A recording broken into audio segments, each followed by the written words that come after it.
Hello, everybody. Welcome again to another broadcast of Woodbury Forest football. I am Coach Chris Holmes. And I'm Troy Lupian. And we are here live from Richmond, Virginia, here at Collegiate School, home of the Cougars, where we'll be facing off for another traditional prep league game. And it is nothing short of a gorgeous day here. I mean, we have not a cloud in the sky. I'd say right now we're at a solid 68 degrees. We got the sun's on our backs, and it's a beautiful day to play some football. Hold on. I'm trying to rustle up a roster for the TV guy.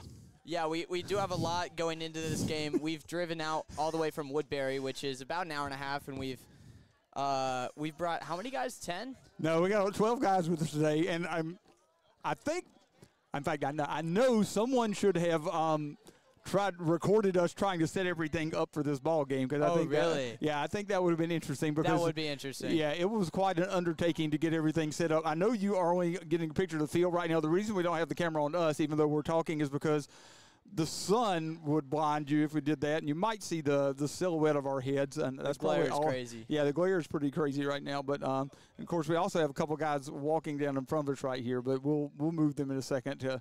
I know that you can see them. It was quite an undertaking to get things up and running today. And when I say that we brought 12 guys, it pretty much took all 12 of us to kind of get things up and running today. I'd say so. Because these guys are far more technologically savvy than I am. That much I can assure you. But in other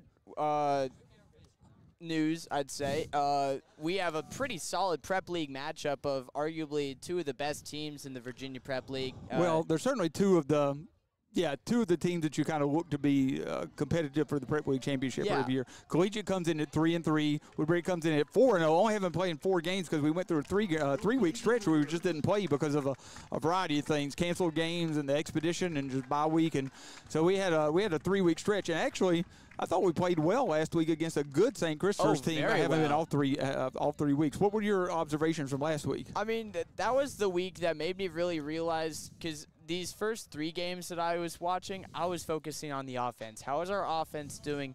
How are we scoring? How are we making good plays out there? But this last game against St. Chris has made me realize that this team revolves around our defense. The fact that we got a shutout in that game against a pretty electric St. Chris offense, and the fact that we held the St. Rikens run-heavy offense in the game beforehand, our defense has just been looking amazing going into this game. Well, defensive coordinator Duke Sherrill, who played at Woodbury, as a alum of Woodbury also, always has a good game plan, I feel like, for the opposition. He'll have his work cut out today because Jack Callahan, the quarterback for the Cougars, is committed to Richmond. Very, very fine quarterback. Some good receivers around him as well. Good running back that I think you may talk about here in a second, but because we were talking about before the ball game, so I won't steal your thunder there. But definitely a good offense for certain for this Collegiate Cougar squad. Yeah, since we came here 2 hours early, I had a little bit of time to conduct some research on this Collegiate team. They had a really they're coming off of a pretty substantial loss against Benedictine. They lost 42-0. But Benedictine is always solid. Of course. And we'll host them next week. That'll be at the Forest next week, I believe, at 2:00. That sounds about right. Yeah, on next Saturday, and that's that's always a tough team. Benedictine is certainly one of the better teams in the Richmond area each year. Not a prep league team, but they play all the prep league teams for the most part. So that's a tough squad for sure. And we'll have our work cut out for us today, certainly in Richmond, and we'll have our work cut out as far as next weekend as we host Benedictine. It's going to be really important, though, this game today, looking at some solid guys on the Collegiate offense. Most importantly, Zay Davis, the running back, number 5. Yeah. He has had 72 points in 6 games. That is 12 touchdowns. He has been, I'm pretty sure, leading the prep league in rushing touchdowns. Our running back, Keandre Hudgens, leads the prep league in rushing yards with 480, I believe, in 4 games. So he's averaging well over 100 yards a game. Yeah, Davis has been the one that's put a lot of the points on the board for these Cougar squad. You're exactly right. So with a good running back, certainly on the high school level, with a running back and quarterback tandem such as Davis and Callahan, that's a very formidable challenge for any high school defense. Callahan, the senior, is coming in with 7 passing touchdowns in 6 games. So he's also looking really solid in the air as well as on the ground. So it's going to be really interesting looking at how these how that offense comes up against the Woodbury defense. I mean, as somebody who used to be a huge Broncos fan, it kind of reminds me of Super Bowl 50 with the Panthers offense up against the Broncos defense. Yeah, that was a good matchup. I remember that game well and really enjoyed that game. That was a heck of a matchup. So looks like we're about 4.5 minutes from kickoff now. So I was anticipating that we would have the national anthem at this point, but we've not had it yet. I see a couple of the Tigers coaches still strolling in. I'm going to run you through a couple of the things, just kind of setting you up pregame. The Tigers are coached by Dr. Jackson Mateo, who's 16-7 now in his third year at Woodbury. And we, of course, we spoke that they're coming off a 10-0 win over St. Christopher School last Saturday at home, a game that was scoreless at the half. You don't see that on the high school level very much. You don't see games that are scoreless through an entire half very often. It's also just such a massive game for us. St. Chris is our biggest rival besides Episcopal High School, of course. So there's a lot going into that game, and it was really great getting a 10-0 win against them. Yeah, that game was very much in doubt until maybe when the Tigers put the first touchdown on the board in the fourth quarter. Then it kind of opened up. Obviously, you got a 2-score lead with a 10-0 game, but also your Tiger defense was doing such a good job. In fact, the Tiger offense and special teams turned the ball over some toward the end of the ball game, and the defense still held strong and kept St. Christopher's out of the end zone and off the scoreboard. So we'll be having the team captains come on for Collegiate. We have Zay Davis, number 5. Number 4, Blake Ingold. Yeah, Ingold. Number 8, Jack Dooley. And number 15, Jack Callahan, the quarterback. Yeah, good group of guys out there for sure. This Cougars team is a relatively veteran group featuring only 2 sophomores on their roster, 17 juniors and 20 seniors. Last week we saw a boatload of juniors play for St. Christopher's. That will bode well for them next year. Yep. And then for the Tigers team captains, we can't get too good of a look at them, but I do see number 55, Carson Murray, out there. And you'll notice Carson's a little gimped up right now. We're hoping to get some good news from an MRI at the beginning of next week. We also have, I think, I'm sure Sheldon Robinson is out there. And I think we have Lucas Sanker out there, too. Yeah, I see Lucas. Yeah, Lucas Sanker is out there. And that leaves one more. We'll try to get a good view at it once. I think Leahy. I think Will Leahy is the other one out there. Will Leahy would make sense. Tigers win the toss, elect to defer to the second half. I'm sure this Cougars offense will elect to take the ball then, because if you elect to kick, then you end up kicking all both halves, because it'll be the Tigers' choice in the second half. Oh, yeah, I didn't even think about that. And that's been done before. You will see that messed up. It doesn't happen very often, but it'll happen about once in a college football season or something, where you'll see somebody go, we'll kick instead of defer, and then they kick in the next half also. You'll see it happen occasionally, but it doesn't happen very often. That's interesting. Yeah. And the last team captain was number 78, William Messiah. William Messiah, okay. Yeah, William Messiah is out there.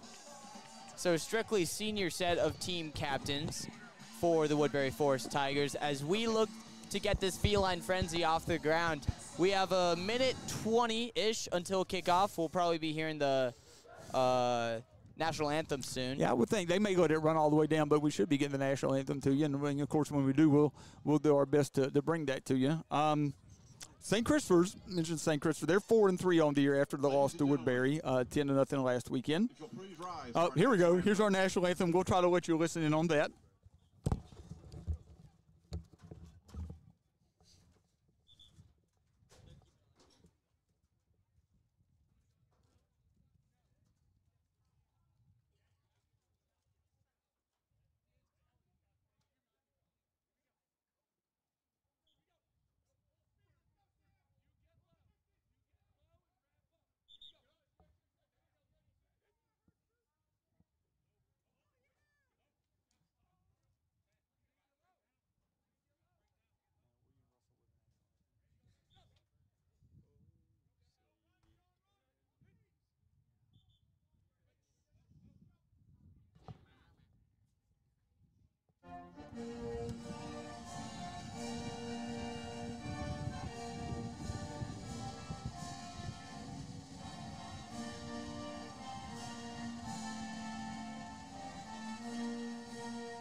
So I would say play ball, but wrong sport.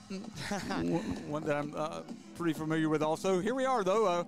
It is, like you said, it's probably pretty close to 70 degrees. It's not as chilly as it was probably last Saturday. It had a little chillier last Saturday, but it's nice out, very comfortable. Yeah, I'd say the Collegiate Cougars, are clad in their green and white uniforms, with the Tigers in their all-white uniforms. One thing that's interesting about our uniforms is we never mix colors. We're always black on black or white on white. Yeah. Which I think is interesting. I feel like we could mix it up sometimes, I feel. Collegiate Cougars clad. Was that alliteration? I'm not an English teacher, alliteration, but I think that's alliteration. Collegiate Cougars clad. Number 7, Brandon Anderson is back deep to return. He's their leading wide receiver. Yes, yeah, and trying to I think that's number 18. Yeah, Milton Arundale, who's a junior. I believe that's 18 across the way. And Ubani will get into the ball. The kick hard from Andrew Ubani. And this game is underway. And he boots that one into the end zone. Wow, Andrew Ubani the last couple of weeks has shown that he's capable of putting the ball deep into the end zone. That's for sure. I mean, we've said this on multiple occasions. He's had really big shoes to fill after the graduation of Lucas Oseda, going to UNC and playing as a Tar Heel. But I think Ubani's been doing that just well. Ubani has done well. I mean, Ubani's stepped into those shoes and said, I can do this. Yep.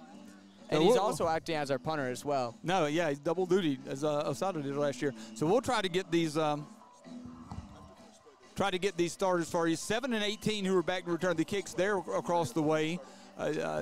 Split out down at the bottom of the screen by himself is number 29, Zach Jarvis, who is a junior. Callahan in the shotgun formation, along with number 5, Zay Davis, who, as Troy mentioned, is a very formidable running back. And they are playing the music very late. And that's dropped. Ooh. Just trying to look to pick up another, like a quick 4 yards or so. The ball was actually delivered on time and pretty well, but it came out hot. Little play action there is going to try to catch the Tigers off there on the heels of their field, but I mean the drop pass kind of just put that play down. So starting for the Tigers, we got number 4, at linebacker Shorty Strother, number 16, number 15 Charlie Sutton, and 22 CJ Rissmiller. A new boy. All right, looks like a handoff here. He's nice got some run off the work. edge. Going to be a yard or so short of the first down. Yep, they're going to mark him a yard short of the first down. Nick Logan, Junior Saunders, Grayson Cooley on the defensive line. He rushes for 9 yards, 3rd down and 1. And it'll 3rd and 1. 3rd and 1 for the Collegiate Cougars on their opening drive. Tigers hoping for a quick 3 and out here. That would be a great way to start off the game. Now, that was a good quick burst through the hole right there. Another handoff.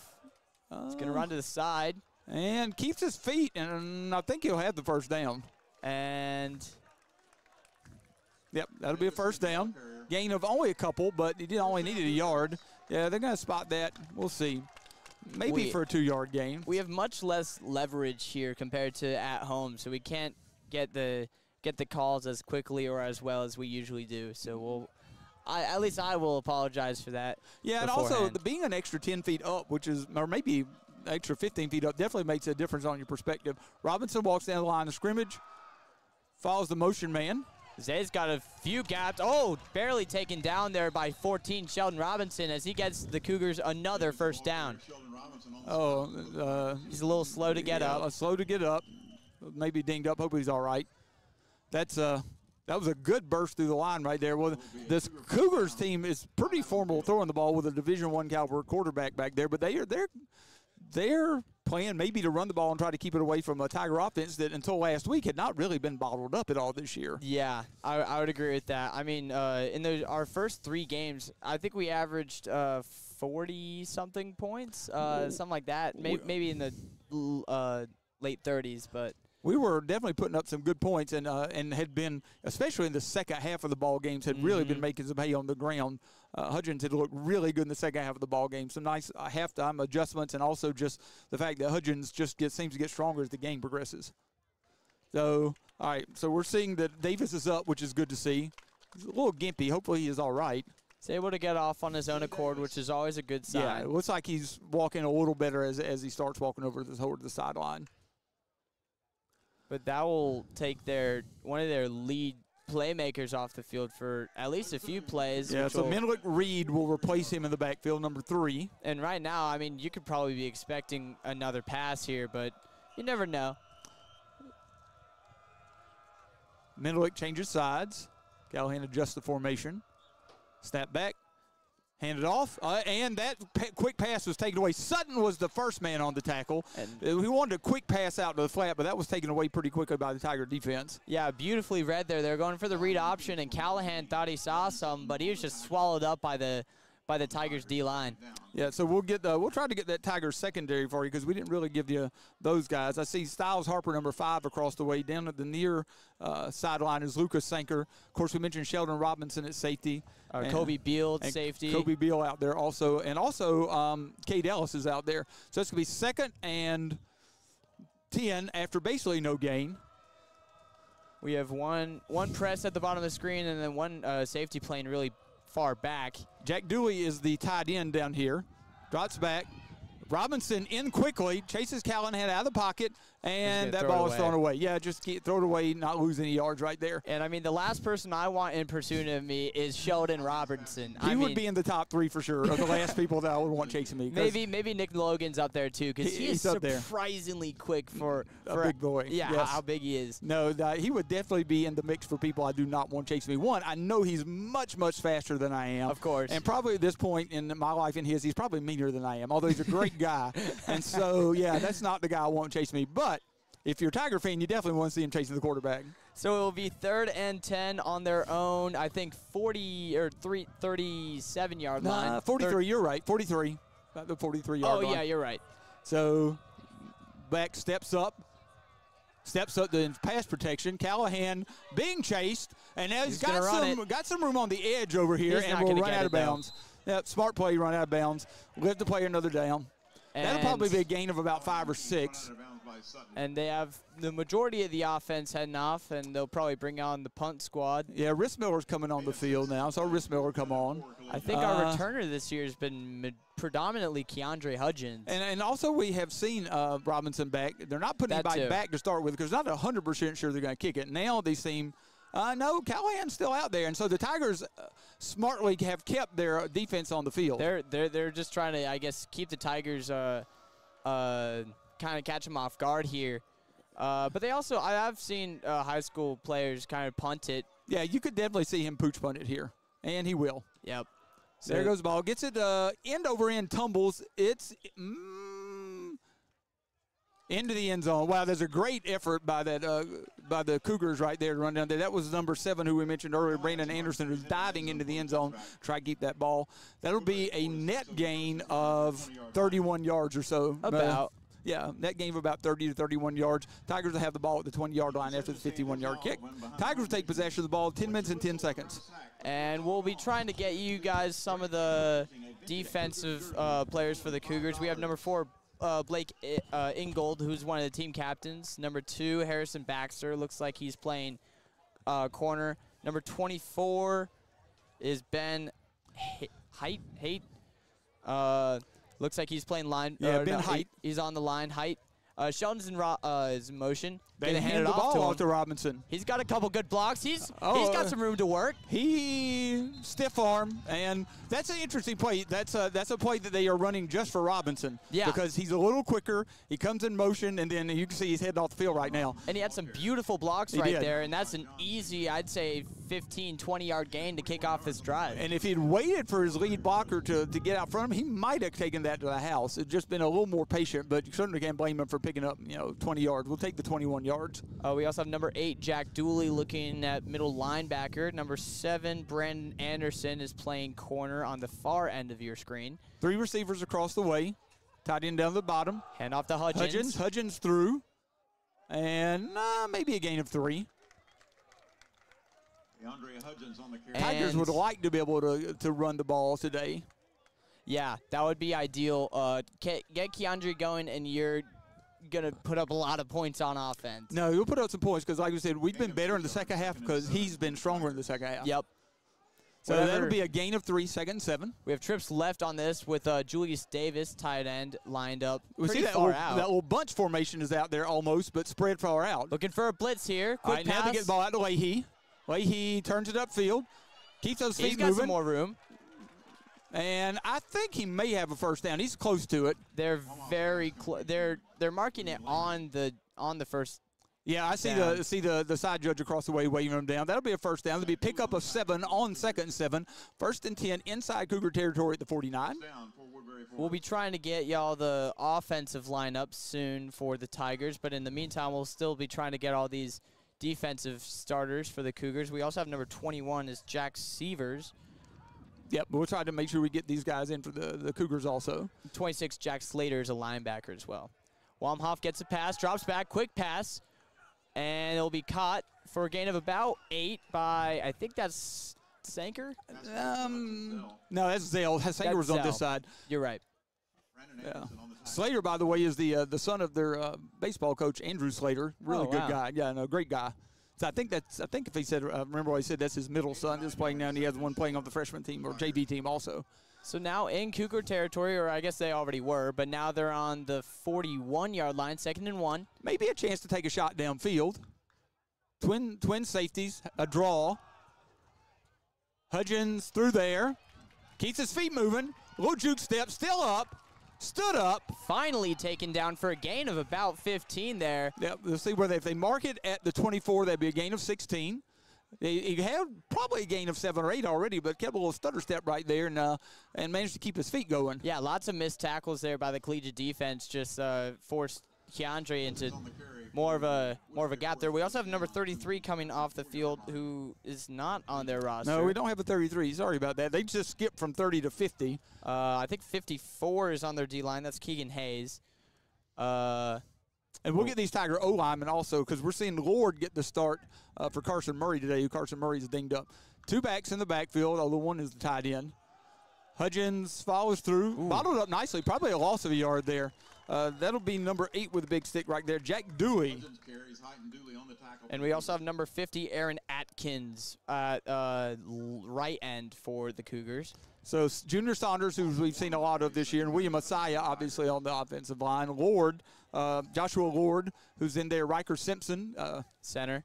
At center. And here we see Mark Wamhoff, the skill positions, Hudgens, Sanker, Zell, Leahy, and Davis. Davis at tight end. And then got to give the love to the Wegdom, Messiah, Simpson, Lord, and Saunders on the line. And we have another play to Sheldon Robinson. Picks up some good blocks and trucks a guy while at it. Yeah, gonna definitely be a lesser gain than the last time he carried the ball. It'd be a gain of about 4. Set up 2nd, 3rd, and 7. Third and 7 from the 21-yard line. Yeah, So they're knocking on the red zone here. Yep, getting close. And also, pretty big news yesterday, our starting quarterback, Mark Wamhoff, committed to Carnegie Mellon. Carnegie Mellon up around Pittsburgh. That's awesome. That's a great school. Great school. I can speak to them a little bit. We when we were building our new math building, we took a visit up there to see what their math facilities look like. I think I've seen Zell with minimal coverage on him right now. All right, let's see. That's Will Leahy, excuse me. They're getting a timeout. The Cougars did not like the way they were lined up or we were lined up. And They may have only had 10 men on the field because I only counted 10 and I thought an 11th one walking over. So they may have only had 10 men on the field. Not 100% positive. So we're at the 6 minutes and 24-second mark, so we're almost halfway through this fourth quarter. The Cougars picked up a first down and then punted the ball over to the Tigers, and the Tigers took possession of the ball on their own 20 and have marched down the field to the 21-yard line of the Cougars, where they now face 3rd and 7. So a stop right here would bring it to a 39-ish yard field 38, goal, 39-yard field goal from here. which is in Ubani's range, but it's definitely no gimme. No. But, I mean, if the Tigers do get stopped here, they're not at dire straits. No, I think the misses that we have seen this year from Ubani have been from around 40 yards or so, maybe a little more. That sounds right. We have Hudgens lined up in the backfield. We have Robinson out left towards the top of y'all's screen, but we have 4 wide. Robinson playing a little more on offense than we have seen. He's going to look for him. And he's looking for him. Deep. And Sanker, God! into his arms. It was almost knocked away by number 7, Brandon Anderson. Brandon Anderson got a hand on it, and it simply tumbled into Sanker's arms. Oh, wow. What a heads-up play there by Sanker. He ran a beautiful post route into the middle of the field. Almost beat his man, but the tipped pass just fell right into his hands. It's a really nice job by 7-7, just outstretched his arms right there. And like I said, that's one of their captains. That's Brandon Anderson. But and here comes that formation we didn't see last week, though. Oh, I didn't even think about that. We didn't do this at all last week. No, we We didn't just see that last straight week. up kicked our extra points. We'll be doing that now, though, as Walmhoff will be holding Ubani's kick. So Tigers have taken a 6-0 lead, hopefully 7. And that kick is true. 7-0. Touchdown pass be 21 yards from Walmhoff to Sanker. Tigers take a 7-0 lead. A fortuitous bounce right there, because that could have easily bounced up there the other way and have been picked off in the end zone. Oh, yeah. I mean, or if he just got a little more of a hand on it, then Anderson himself could have caught that. No, So, yeah, it's a caliber athlete. Sanker is too, though, to just snatch that ball out of the air, because it had very quick reflexes there. That ball was on him pretty quickly. yep. So a pretty solid start off for the Tigers with a 7-0 lead about halfway through the first, as we were saying. Yeah, if I'm not mistaken, it was 80 yards on 8 plays. So that was a nice drive right Yeah, there. that makes sense. So Sheldon Robinson being incorporated a lot more in that drive, which, I mean, I'd say we've seen as many plays with him on the field on offense in this game than the rest of the season. I don't know if that really came out right. No, but I know exactly what you're saying. I think our listeners would as well. I think that's as many plays on offense that drive as we've seen from him all year. I agree with you. Predominantly on defense. But, I mean, we have guys like Sanker who are playing on both sides of the ball. Well, Robinson, obviously one of our more explosive threats on offense. I don't think 100%. I don't think you could deny that. If they chose to play him all the time on offense, he would certainly be. That's going to be booted again. And they're looking to return taken it. at the goal line and taken down. But the return will get positive yards. He'll be taken down at about the 24-yard line. Yeah, I think Anish Roy was the first man on that, and Styles Harper kind of finished him off a little bit. And I am seeing here's our replay of the touchdown pass. Well, I thought we were going to get a replay of it. Maybe not. we'll be trying to get that into y'all later. Oh, maybe this is – yep. Oh, here it is. Oh, yeah, there was. That's a nice picture there of that ball tumbling into Sanker's arms. Beautiful play there to kick off, or I guess not kick off, but finish off that opening drive. And so we see that That's Menelik Reed is out at running back again, and now Callahan's under center. they're going to – Oh, ball's on the ground. And I'm not sure. I think Callahan got it back. He bobbled it a little on the way down, but they were able to come up with it. And that was just a miss handoff there. Yeah, you don't know who was actually at fault right there. The back almost looked like he wasn't ready to take it, like he thought it was going to be play action, and Callahan was ready to hand the ball off.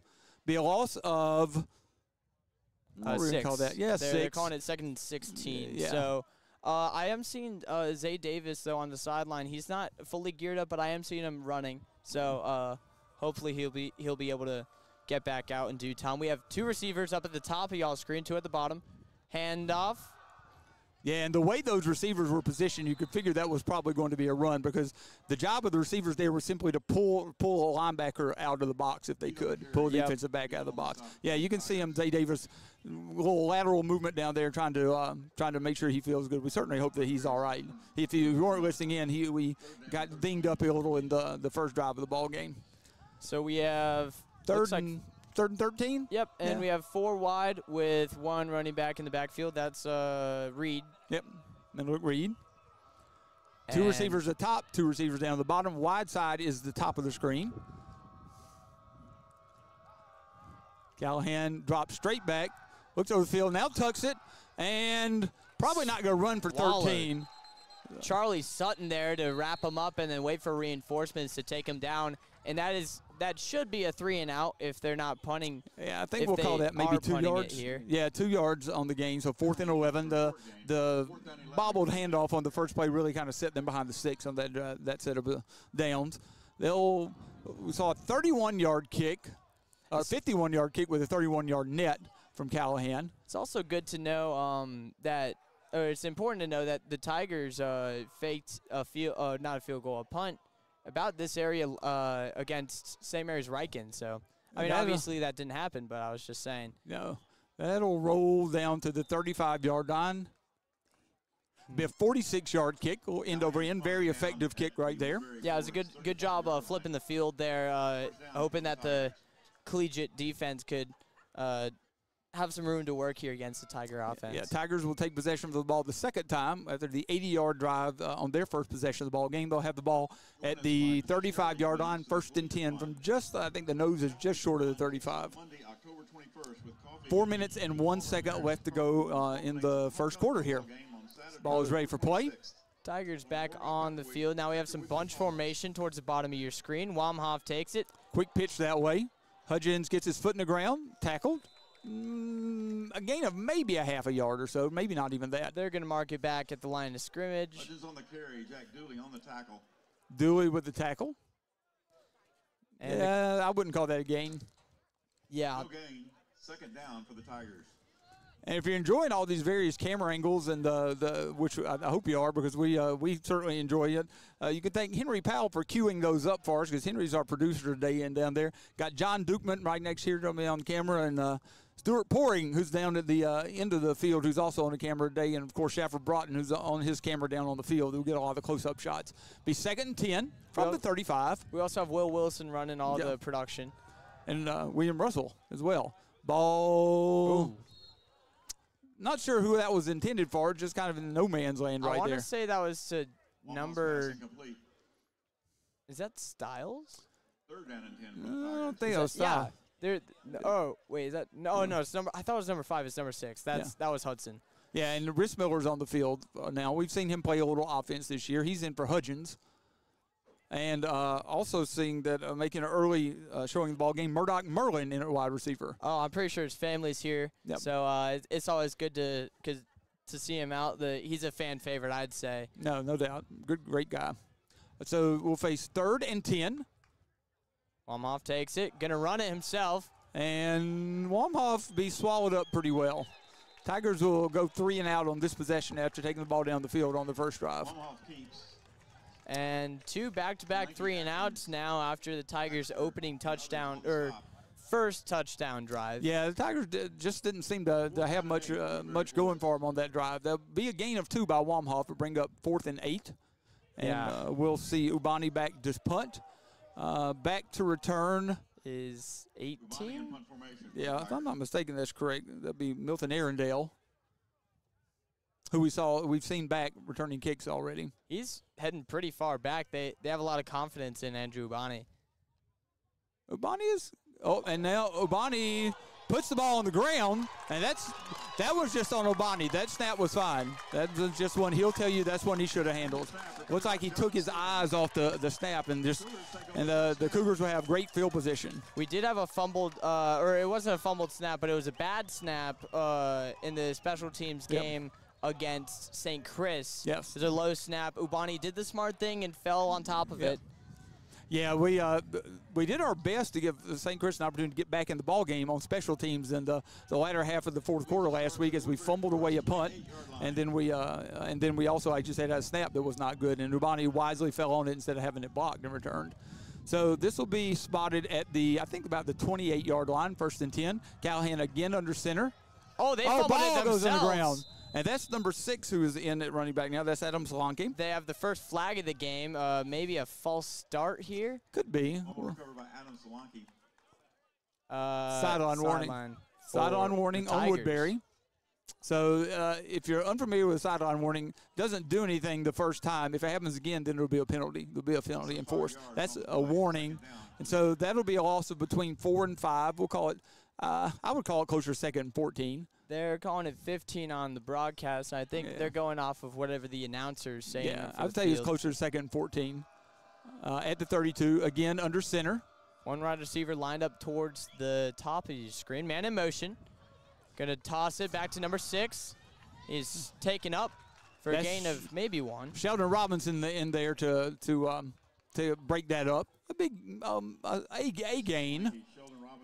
Maybe this is me as a Woodbury fan. But it's kind of crazy that we have pretty much as much people working on our crew than Collegiate does in their student section.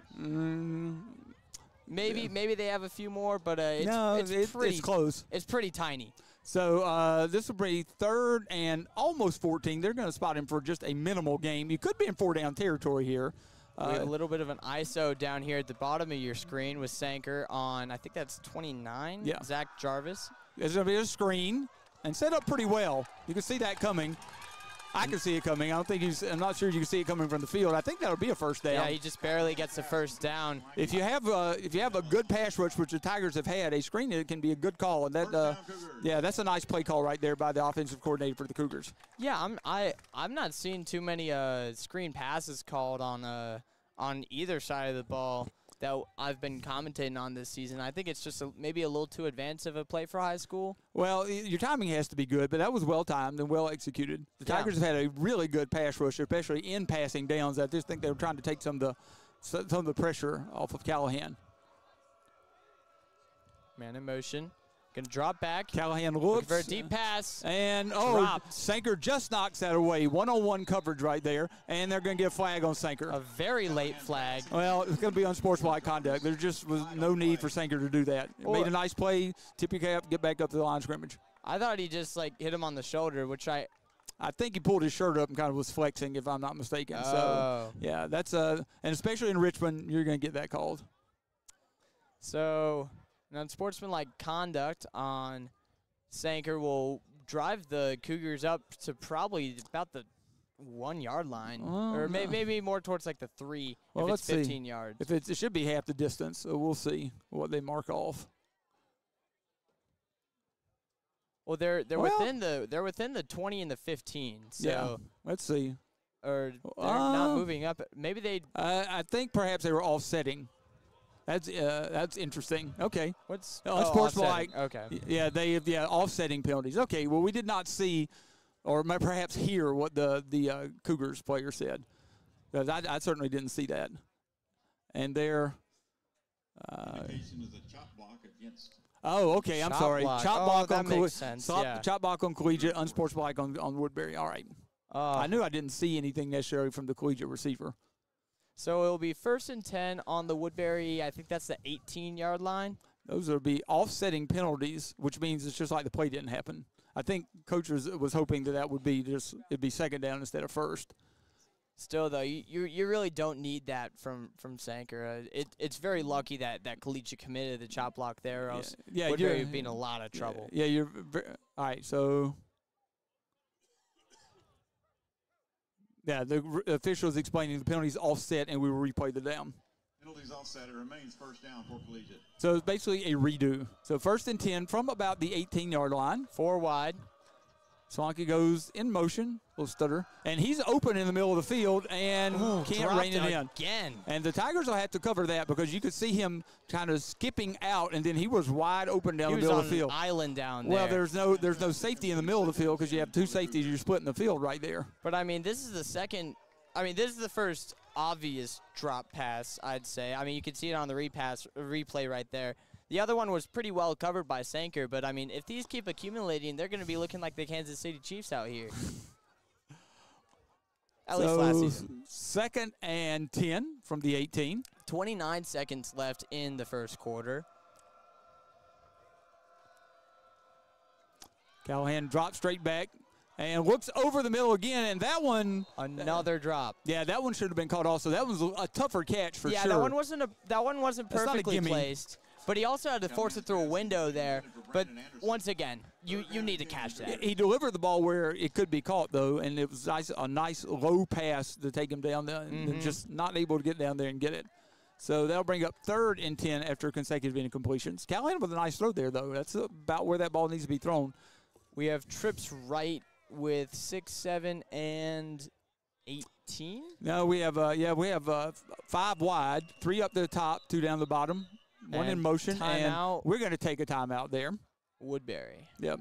25 seconds left here to go in the first quarter. Tigers took the ball all the way down the field after holding Collegiate and forcing them to punt on their first drive of the ball game. Tigers moved the ball 80 yards. Then we saw exchange of 3 and outs by both teams.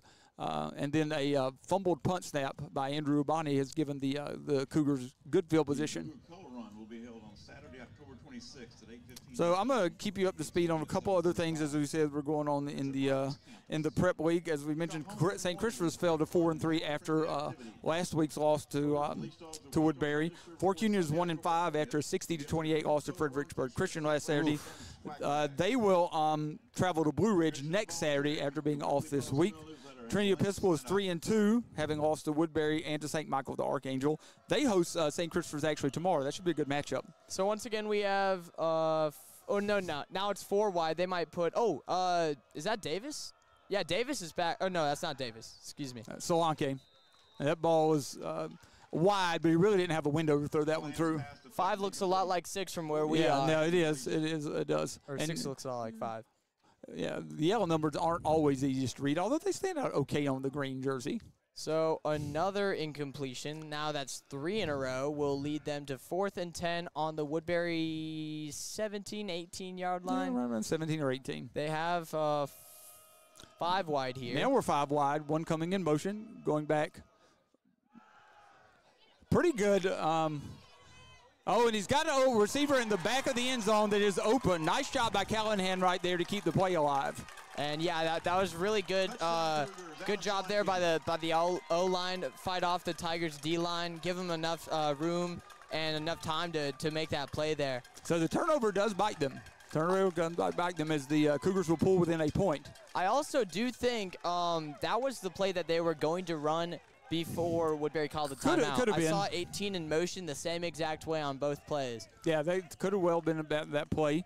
So never Cale McCormick on the extra point. Snap is up a little high, but I believe he punches it through. He does, and that ties the ball game at 7 with 14 seconds left to go in the first quarter. So I'd say we're in for what should be a pretty good game here in Richmond. The Tigers cannot afford to give the Cougars a short field. If they make the Cougars march the ball down the field the entire ball game, I think we'll be okay on defense, but cannot afford to give them a 30-yard field. Yeah, so some blunders on the Tigers part of things, but still plenty of game left for both teams, and Tigers will be getting their first kickoff of the game. Yeah, we'll see who the Tigers have back to return the kickoff. If I had to guess, it will be Sheldon and probably Zell. I think we often have those guys. Looks like we have number 20 for us. That's John Morrison. John Morrison with Sheldon Robinson. So Sheldon 2 years ago had a kickoff return for a touchdown on this field.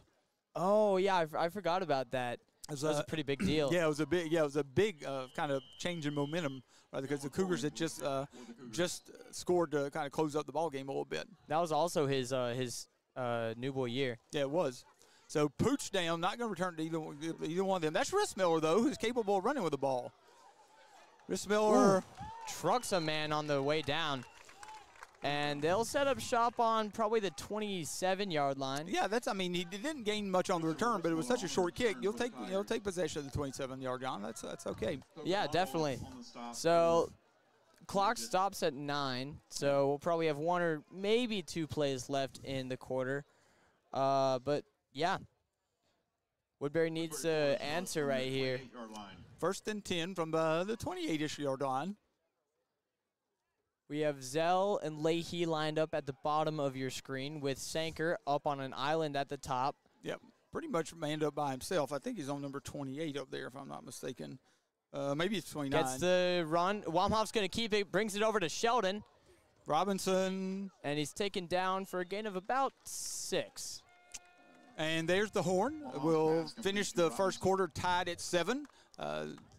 Tigers driving the ball down the field on an 80-yard drive on their opening series, and the Cougars managed to match that score on the scoreboard after a muffed punt snap by the punter Ubani. And I mean, incorporating Sheldon into this this game plan has been really important, I'd say, and could, if he makes some substantial plays, be the determining factor of this game. Well, and he may be the most explosive athlete on the field for the Tigers. Sanker is certainly explosive also. Keandre Huggins, you give him a couple years, maybe in that same same conversation. But probably Robinson's most explosive player on the field for the Tigers. And as you head down the home stretch, where you'll have Trinity Episcopal next week, who's defensively probably going to be the stoutest. Benedictine, I'm sorry, you're right.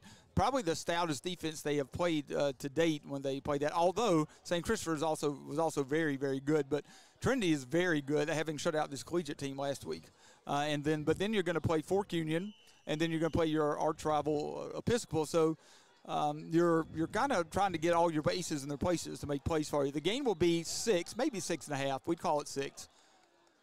Hudgens will take the ball. and dances in the hole. He kind of got slapped in the face right there. Didn't really look like much of a tackle attempt, and even if it was, that would have been a face mask. So that'll be a gain of a yard. I think they'll bring up third and about 3. No, they're going to mark him for 2. Be 3rd and 2. 3rd and 2. We have Julius Davis lined up on the line. Yeah, looks like 3 receivers up the top of the screen, a tight end down to the bottom. Motion across. And he'll follow Zell, and he'll have a whole foot in the ground. Beautiful run there by Hudgens. Nice run right there.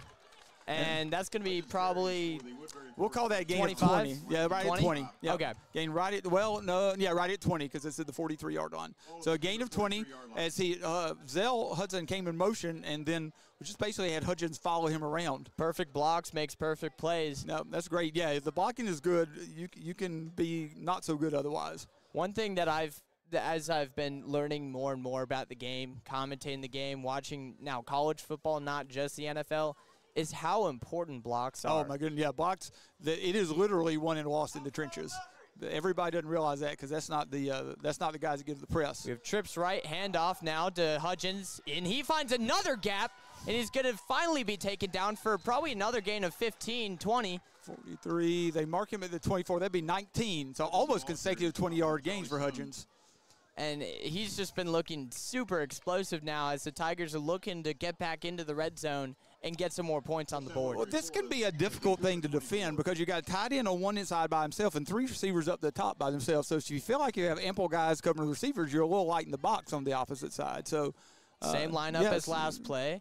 Staying with that same look. Looks out to Leahy. Leahy secures the ball. Has some decent blocking.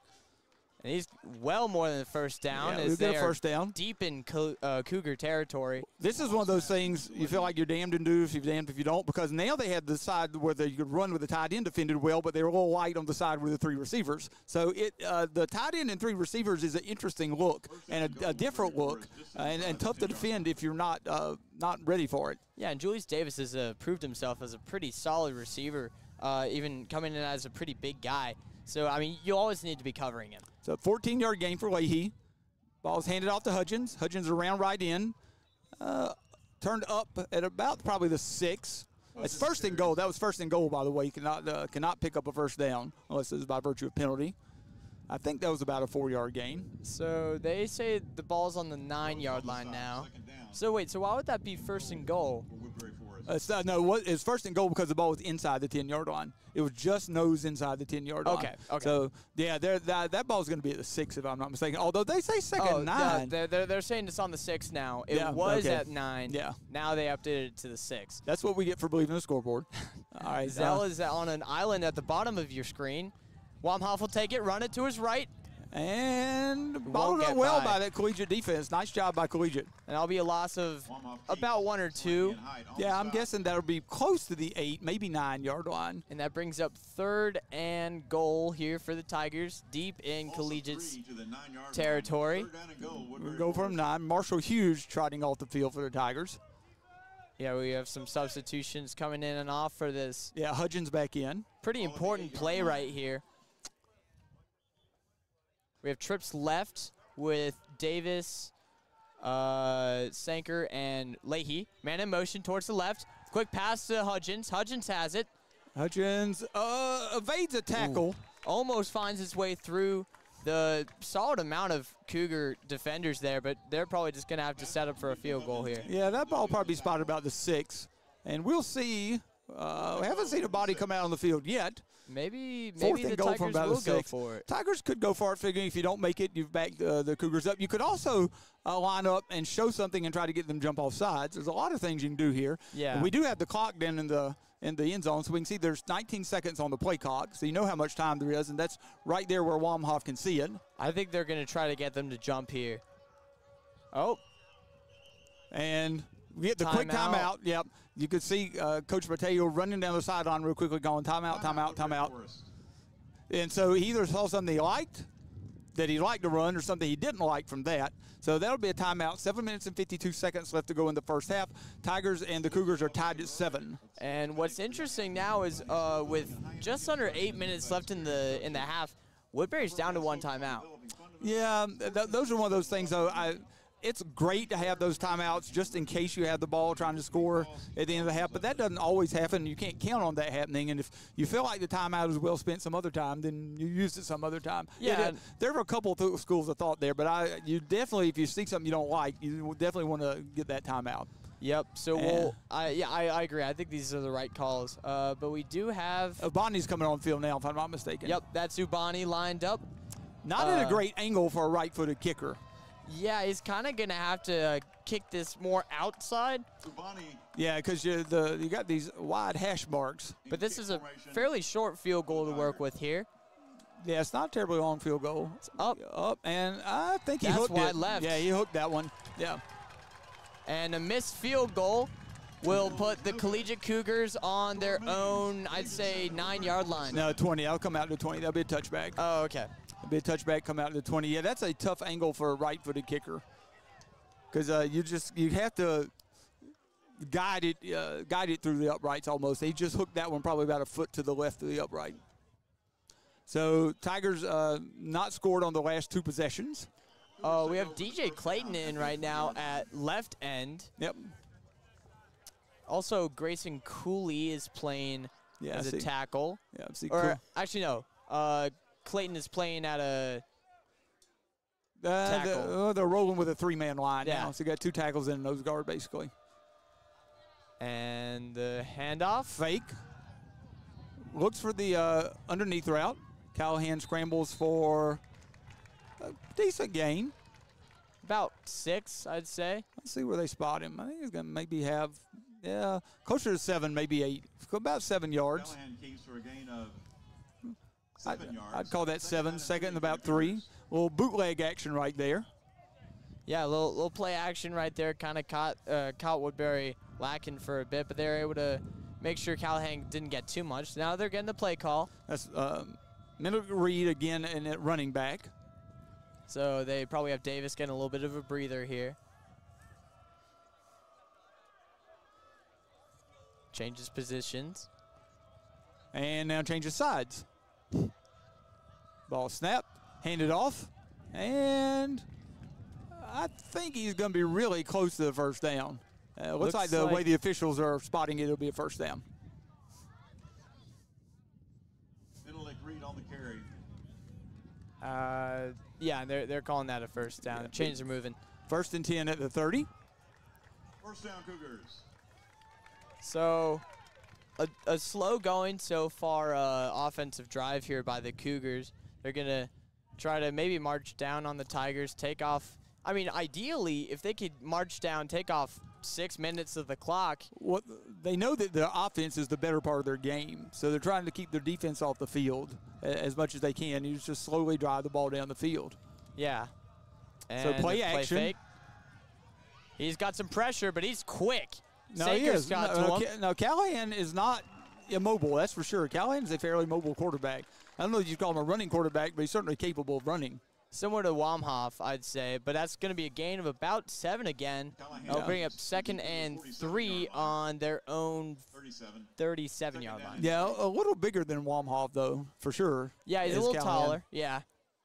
So Collegiate in no hurry to get the play in.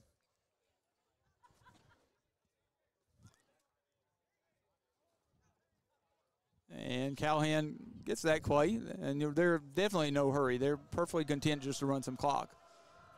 Reed to the left of Callahan. They're going to run it off to Reed and swallowed up in the backfield by Charlie Sutton. That should have been a flag. Beautiful play. If we'd have replay of that, they had the running back moving and the wide receiver, the slot, in motion at the same time, and you have to both come set when that happens. That's a terrible miss by an official. That's just one you can't miss because there's no doubt that the running back was chasing sides and the slot receiver was in motion. It was obvious. Oh, sorry. We have 53 coming on for us, who I'm pretty sure is, that's 63. A loss of a yard, perhaps. Yeah, Nick Logan. So it'd be 3rd and 4. Once again, 2 men in motion. Well, if they come set, it's fine. That's right. They just both have to come set. And rolls to his right. Sprints out. Looks like.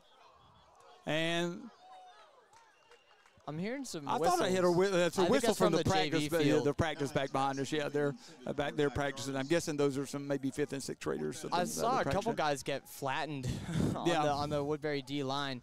But that incomplete pass will bring up 4th and 4 on their own 36-yard line. Yeah, so this would be an opportune time to like have your thing to try to draw somebody off sides. You could see that here. Yeah, I mean, 5 yards gets you an obvious first down here, but I mean, this is also pretty good territory to maybe do a fake. You're on your own territory, and Callahan is far enough back that he could pooch kick it, and he will. Gets that left foot into it. Robinson's going to let it bounce. Pretty good bounce on it. That's going to keep going and finally roll down to the Woodbury 20-yard line. Exactly a 40-yard kick. Interesting right there. I wasn't paying so much attention on the other ones. Callahan's throwing the ball right-handed, kicking it left-footed. Oh, really? Yeah, it was interesting. I'm sure there's a name for that, for being dominant with one hand. Dexterous? Yeah, that's interesting. I'd like to know what that is also. There has to be a word for that. So the Tigers will set up shop pretty much as a touchback. They'll be on their own 20-yard line, looking to hopefully get points on the board after the missed field goal last drive. Yeah, the Tigers have not they looked okay on their last drive, got stopped when they got down close to the goal line. We have 4 wide here, or maybe 3. It's hard to tell. Not Zell. Hudgens for 4. For a gain of about 3. Yeah, I think they'll be second and about 6 after a 4-yard gain. And Hudgens carries for 4 yards, 2nd and 6. You're always better than me at that. Well, I watch where the officials are a lot of times. That's fair. And I also watch where the tackle is made, but I definitely watch where the officials are sometimes. Sometimes you can pick up on that. Looks like so Wamhoff keeps the ball, pulls it, and they're defending the quarterback run pretty well. That might be even a loss of yards, certainly not a gain. Yeah, and that's been something that's been pretty scary to work against the teams that we've played. Also, one on the play brings up 3rd down and 7. Yeah, it'd be 3rd and 7. Yeah, I mean, this obviously isn't the way that the Tigers want their drive to be going right now. They're probably going to need to take a shot pretty far down the field, at least for a gain of a few, try to get the chains moving. So I see Julius Davis up the top of the screen, and I believe that may Zell and Leahy. And Leahy. I think that's Zell. Murdoch. It may be Murdoch up at the top. It could be. Drops back. Got some room. Deep pass. And that ball was intended for Hudson Zell, but not something Zell could run into. A little far in front of him. There are also a lot of defenders there to hit him after the catch. Ball was in between a couple of defensive backs, but wasn't something Zell could really get to. So the punt team will come back on after a quick 3-and-out. And that'll be number 18, Millen Arundel on the return. Would be a gutsy time for a fake. Yeah, I would not be expecting it. And we don't even have Robinson in, who was the main player of our fake. The snap back. Bonnie handles this one. Gets into it. Not a bad kick. Robinson actually is in. I'm sorry. Yeah, that ball rolled in at about the 48 or 49-yard line. That would be a little less than 30 yards, 28, 29 yards on the kick. So the Cougars will be starting in their own territory, but very far up in it. So, and with 3 minutes left on the clock, the Cougars in possession of 2 of their timeouts, we think. This is a pretty good position to be in for the Cougars. I mean, if they really want to, they can run the ball with Davis, who's been pretty well defended this game. But also sturdy, because he got injured early on. Yeah, and Ben, he's a sturdy running back. Looks like Menelik Reed will start in the backfield again. He started the last drive also. Ball spotted at 49. As you said, the Cougars not very far into their own territory. So we'll have running back behind the quarterback. Now he moves back to his right-hand side. And read option kind of look. And he gets Menelik Reed for about 4. 4, yeah. 4 yards. I mean, not a bad run there at all. He's able to find a pretty substantial gap in the Tiger defense there. They're gonna spot him for 5. I don't. Maybe his knee came down a little after. It looked like 4 from our angle though. Play action, looks deep down the middle of the field, and not gonna be able to quite run to it. It's a clean play there by Sanker, and it's just overthrown. And this is number 29, Zach Jarvis, a junior. And the ball was intended for. I'm noticing they are always passing the ball to whoever Sanker's on. That may be the one. They may think Sanker's just that aggressive. Yeah, maybe they're trying to get get a foul off on that play on Sanker's end of things, or maybe they're just trying to take the top off the offense or the defense, excuse me. But that's going to bring up 3rd and 5 on the Woodbury 46-yard line. Yeah, and you could, I mean, you're in prime position. Go for it if you don't make it. This is not a bad running down. Oh, and the Tigers jump. And Logan jumps. I think that still will keep them just a half-yard short, or maybe less of the first down. And he'll be subbed off after that. Yeah. Signal is encroachment on Woodbury Forest. And I think he's still a little bit short of the first down, if I'm not mistaken. It's going to be a half-yard or less. They're keeping the chains where they are, so Cougars will stay on offense, but now it'll be 3rd and much more manageable, or 3rd and inches. Yeah. If they spot it for first down, that's not correct. I don't think they have. They haven't, but it's very close. Now they're probably talking about the placement of the ball. It should be. I mean, I could spot the ball for you. I mean, I know everything's bird's eye view here, but he should be a half-yard short of the first down. I agree, and I think they have it pretty much right. I think they got it right. I think they got it right. So Callahan under center now. Looks like they're going to try to sneak it here. And he'll definitely get it. There's a flag. There's a flag. Well, that'll be interesting to see what that is. 7 doesn't seem happy. So that's on that's on Collegiate, because he was pushing the quarterback from behind, which you cannot do on the high school level. Really? Yes. So you can't do the tush push. Yeah, not exactly. Yeah, there's language that says that you're not able to aid a running back or a runner forward. Oh yeah, any runner. Okay. Yeah, any runner. It's not just the quarterback, if I'm not mistaken, but there is language in high school football that says you are not able to aid a runner forward. So the encroachment penalty is offset now by the aiding penalty. Aiding. We'll call it aiding. Aiding and abetting. No, that's a legal term. Never mind. But it'll be 3rd and 5 once again. Yep. So here we are back where we started from again. And they're getting their play call from the coach. Tight end down to the bottom of the screen with us, and 2 receivers. Drops back. Looks over the tight end. Swarmed. And stopped. Gonna have a gain of about a yard or so. If that. Charlie Sutton there. And that'll bring up 4th and now it's probably a proper 5. They're pretty much exactly halfway between the two. Yeah, I think you're right. Chains. And what's interesting about having a punter as or a quarterback who's also your punter is your defense doesn't know what you're doing. Now, you can do a lot of different things. That was a nice job by the Tiger defense. He was looking up his tight end, Jack Dooley, on a quick pass, and the Tiger defense did a good job covering that up. So now it will be 4th down. Looks like they're trying to go for it here. Motion. Tigers do not jump. That's probably just what they were going for here. They might punt it here. Well, we'll see how far Callahan lines up back. And now the Cougars with timeouts, they have 2. They're going to use 1. They talk about, do we want to go for it here? Do we want to try to knock the Tigers deep? The Tigers will get the ball to begin the second half, so you might be tempted to go for it to try to keep a little momentum. Yep, and the clock will be stopped at 1:44 left in the second quarter. Yep. Tigers and Cougars both with a passing touchdown so far this half. They've both been looking great on their scoring drives. Tigers also had a pretty solid drive deep into the red zone, but then missed the field goal. Yeah, resulted in a missed field goal. But besides Collegiate's big touchdown drive, they haven't been looking too hot on offense. No, the Tigers have done a pretty good job. The difference in the ball game was the turnover, basically. It has us tied instead of the Tigers with that lead. So it looks like the Cougar offense, well, I mean, is it their offense or is it their special teams out there? I mean, the fact that he's lined up by himself, he's usually aided by a running back. I think this will be a punt. Now we get motion again. Orbit motion, and we saw this earlier. This was the scoring play that they ran. Yep, Tigers do not jump. And he is going to kick it. And that one will be high. Tigers have nobody back to return. Pretty good bounce, and it's going to keep going well within the 10.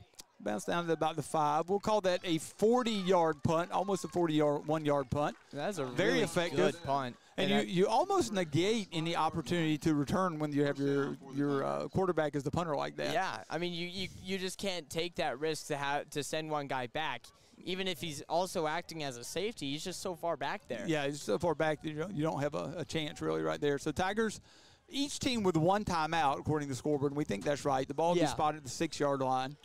Tigers could just elect to run the ball. Collegiate can certainly use their timeouts if they wish. Yeah, if I'm the Tigers, I'm trying to drive down and score, but I'm also being realistic with it. I'm trying not to give them too much time to work with if we do have some sort of a 3-and-out. Yeah, if it's me, it's just me, I'm going to run the ball on this play. And do have 5 wide here, though. We do have. Baumhoff drops back. Definitely quick not pass that. to Hudgens. We got to Hudgens. Hudgens gets out of bounds. That's the reason I'm not the offensive coordinator. I would get the clock running and make Collegiate make a decision on whether or not they want to use their timeout. Really? Yeah, I like that call, but that's going to be a quick pass for about 5 yards. Yeah, 5 or 6 yards. Looks like about 5.5, right on the sideline there. So a safe pass, and we will have Hudgens in the backfield. So now we have the possibility of the run, but we have trips left right now. Wamhoff drops back, looking to run it. Scrambles. And he is wrapped up and taken down for a gain of about 1. Gain of a yard or so. And now you have to be careful because Collegiate could use their timeout now if they chose to. Looks like they won't. But you can, if you don't make the first down here, you would probably make us punt the ball because we've already have a muff punt. Yeah, this is pretty important for the Tigers to convert right now. Trips right once again. Wamhoff runs it to Hudgens. Hudgens will pick up the first down. He's still going. Picks up the first down. And now, if you're the Tigers, the clock's going to stop with the first down. Now you've gotten out from underneath the shadow of the own goalpost. We're going to use our timeout. Yep. We might talk about things that we want to do now to move the ball down the field a little bit. Yeah, this is the right move here by Coach Mateo. It's really important here to be managing the clock properly, and I think they're doing it properly right now. But if they're able to drive down here and get any sort of points, that's going to put you really favorably after halftime since we're receiving the ball. Yeah, we'll receive the ball to start the second half. The ball's going to be at about the 24. So that will be that was about a 12-yard run on the play. Yeah, no, it was a very solid run there by Keandre, who's been looking pretty solid this game. Yeah, now Collegiate still has their one timeout. And, of course, if you have an incomplete pass, the clock will stop. Mm-hmm. Or if you go out of bounds. Yeah, or if you go out of bounds, correct. So Tigers will trot back out on the field. We'll see how they line up. Hudgens could be in the backfield. He could be split out. Looks like Hudgens is going to line up in the backfield. Backup quarterback Phillips Blair is lined up out wide. Could be an interesting play then, and that may be why you call your timeout. We shall see. Sanker. What is going on here? Well, we'll see. Sanker in motion. Now we have trips left with Sanker. I think that's Zell and Blair. And they're going to bring it back to Blair for a flea flicker, but he's going to bobble it. Yeah, no chance there. And that's your flea flicker. Deep. Yeah, that's your flea flicker. You're going to throw it to him, and he's going to look to hit Sanker along down the field. If he didn't bobble it, he might have had enough time to get it off, but Sanker was well guarded downfield. So they covered that up pretty well. Clock will run. That'd be a loss of maybe 6 or 7. And I don't think Collegiate's trying to use their timeout. And I think Woodbury's probably going to try to take it to half. Tigers will have to snap the ball because there's not enough time on the play clock for them to run there's too much time on the play clock for them to expire the clock. 3 wide right now with Davis lined up as a lineman. Run to Hudgens. Hutchins is taken down, and they will take that to half. That will be the end of the first half, and we'll be tied at 7 as we head to the halftime locker room. So pretty well played first half for the most part. Tigers certainly didn't play their best football, but I mean, neither did the Cougars with all those drops in the end zone. Well, yeah, there were some drop passes by the Cougars that certainly hurt them a little bit, but they did end up scoring on that one drive. So that will the Tigers will receive Tigers will receive the second half kickoff. Looking for some momentum to go into that second half. It's going to be really important in this low-scoring game. Yeah, no, definitely. So we are tied at 7 here. Troy and I can sit and talk football a little bit. We also might, get off our feet a little bit from these hard metal stands. But we haven't had a great camera angle on us just because the sun is just right behind us. So as I started giving you a few scores and so forth from last week, Fork Union, who the Tigers will take on in 2 weeks, is 1-5 after a 60-28 loss to Fredericksburg Christian last Saturday, and they'll travel to Blue Ridge next week while the Tigers host Benedictine next week, and then they will meet at Fork Union 2 weeks from today, actually. Benedictine is 5-2 after defeating this collegiate school 42-0 last week, and they host Life Christian Academy this weekend before traveling to Woodbury next Saturday. Looking back on teams that the Tigers have defeated earlier in the season, Flint Hill picked up their first win of the season, 63-6 over Catholic High School. Wow, big win there. Yeah, I think Catholic High School probably from Virginia Beach, but they picked up a big win over Catholic High School. The last time Woodbury went down to Virginia Beach and played Catholic High School a few years ago, and they were not. The Catholic High School was not very competitive that year either. Let's see. Flint Hill will play St. Michael the Archangel of Fredericksburg on Saturday for a night game this week. St. Mary's Riken is 4-2 on the season. They host Bishop O'Connell tonight. And then a team always of interest to the Tigers, Episcopal High School of Alexandria, is 1-4 on the year. Their lone win was against St. Stephen St. Agnes. And Maroon actually hosts Bullis School today. It's also important to see that we do have Davis at the other side of the field doing some laterals, as we were talking about. He's trying to get back into it. And, I mean, if he's back into the second half, that's going to be scary for the Tiger defense. Yeah, he's a little more explosive back for certain, and we did not see a whole lot of him after he went down injured on that first drive. He still is not running 100%, you can tell. I mean, he's trying to stretch things back out and see how he feels, but he's definitely doesn't look to exactly be 100%, so we'll see if he's back out. In some other athletic events at the Forest in the last week or so, varsity soccer battled to a scoreless tie with Eastern Mennonite School on Tuesday, and they also tied Trinity Episcopal School at a goal apiece on Wednesday, rare Wednesday games. They are hosting the Seton School today. JV Soccer had a really successful week. They defeated Christ Church School 3-0 on Tuesday, and Trinity Episcopal 5-0 on Wednesday, and they're traveling up to Bishop Ireton actually today. Yeah, I have a lot of my guys on dorm who are on JV soccer, and they're pretty hyped up for this matchup today. I'll let you know first thing I hear about anything. Yeah, we carried both of the Tuesday and the Wednesday game of theirs, and we carried both of those on Mixler, and those guys played really well in those ball games. Their goalies kept clean sheets in both those ball games, 3-0 and 8-0. Let's see. Bengal Soccer fell to Eastern Mennonites JV team on Tuesday, and they're hosting Virginia Episcopal this afternoon. So they're at home. JV football fell to Collegiate at home on Wednesday, a rare Wednesday game. They're hosting Benedictine this coming Tuesday at 4. Bengal football went up to Georgetown Prep on Tuesday and were defeated. That's only their second game of the year. It's just difficult to find a lot of freshman-level teams for them to play. In fact, they will play Fork Union at home at 4 o'clock this next Friday for the third and fourth Parents Weekend. If you had thought that was a game against Prospect Heights from Orange, that opponent was changed to Fork Union. So the Bengal Tigers will host Fork Union Military Academy in a game on this Friday at 4 o'clock. Unless you have anything no, else one to more talk thing. about. Shout out to Nathaniel Brewster for finishing on the podium at the Woodbury mountain biking competition last Saturday. My understanding is he actually set a lap record in one of those laps he was racing, so and he finished up on the podium. That was awesome. Good for Nathaniel. What happened with the Saints last night? No kidding. That was brutal. I didn't actually get to see any of it, but I noticed they got smacked pretty good, which they're on their rookie quarterback right now, Spencer Rattler.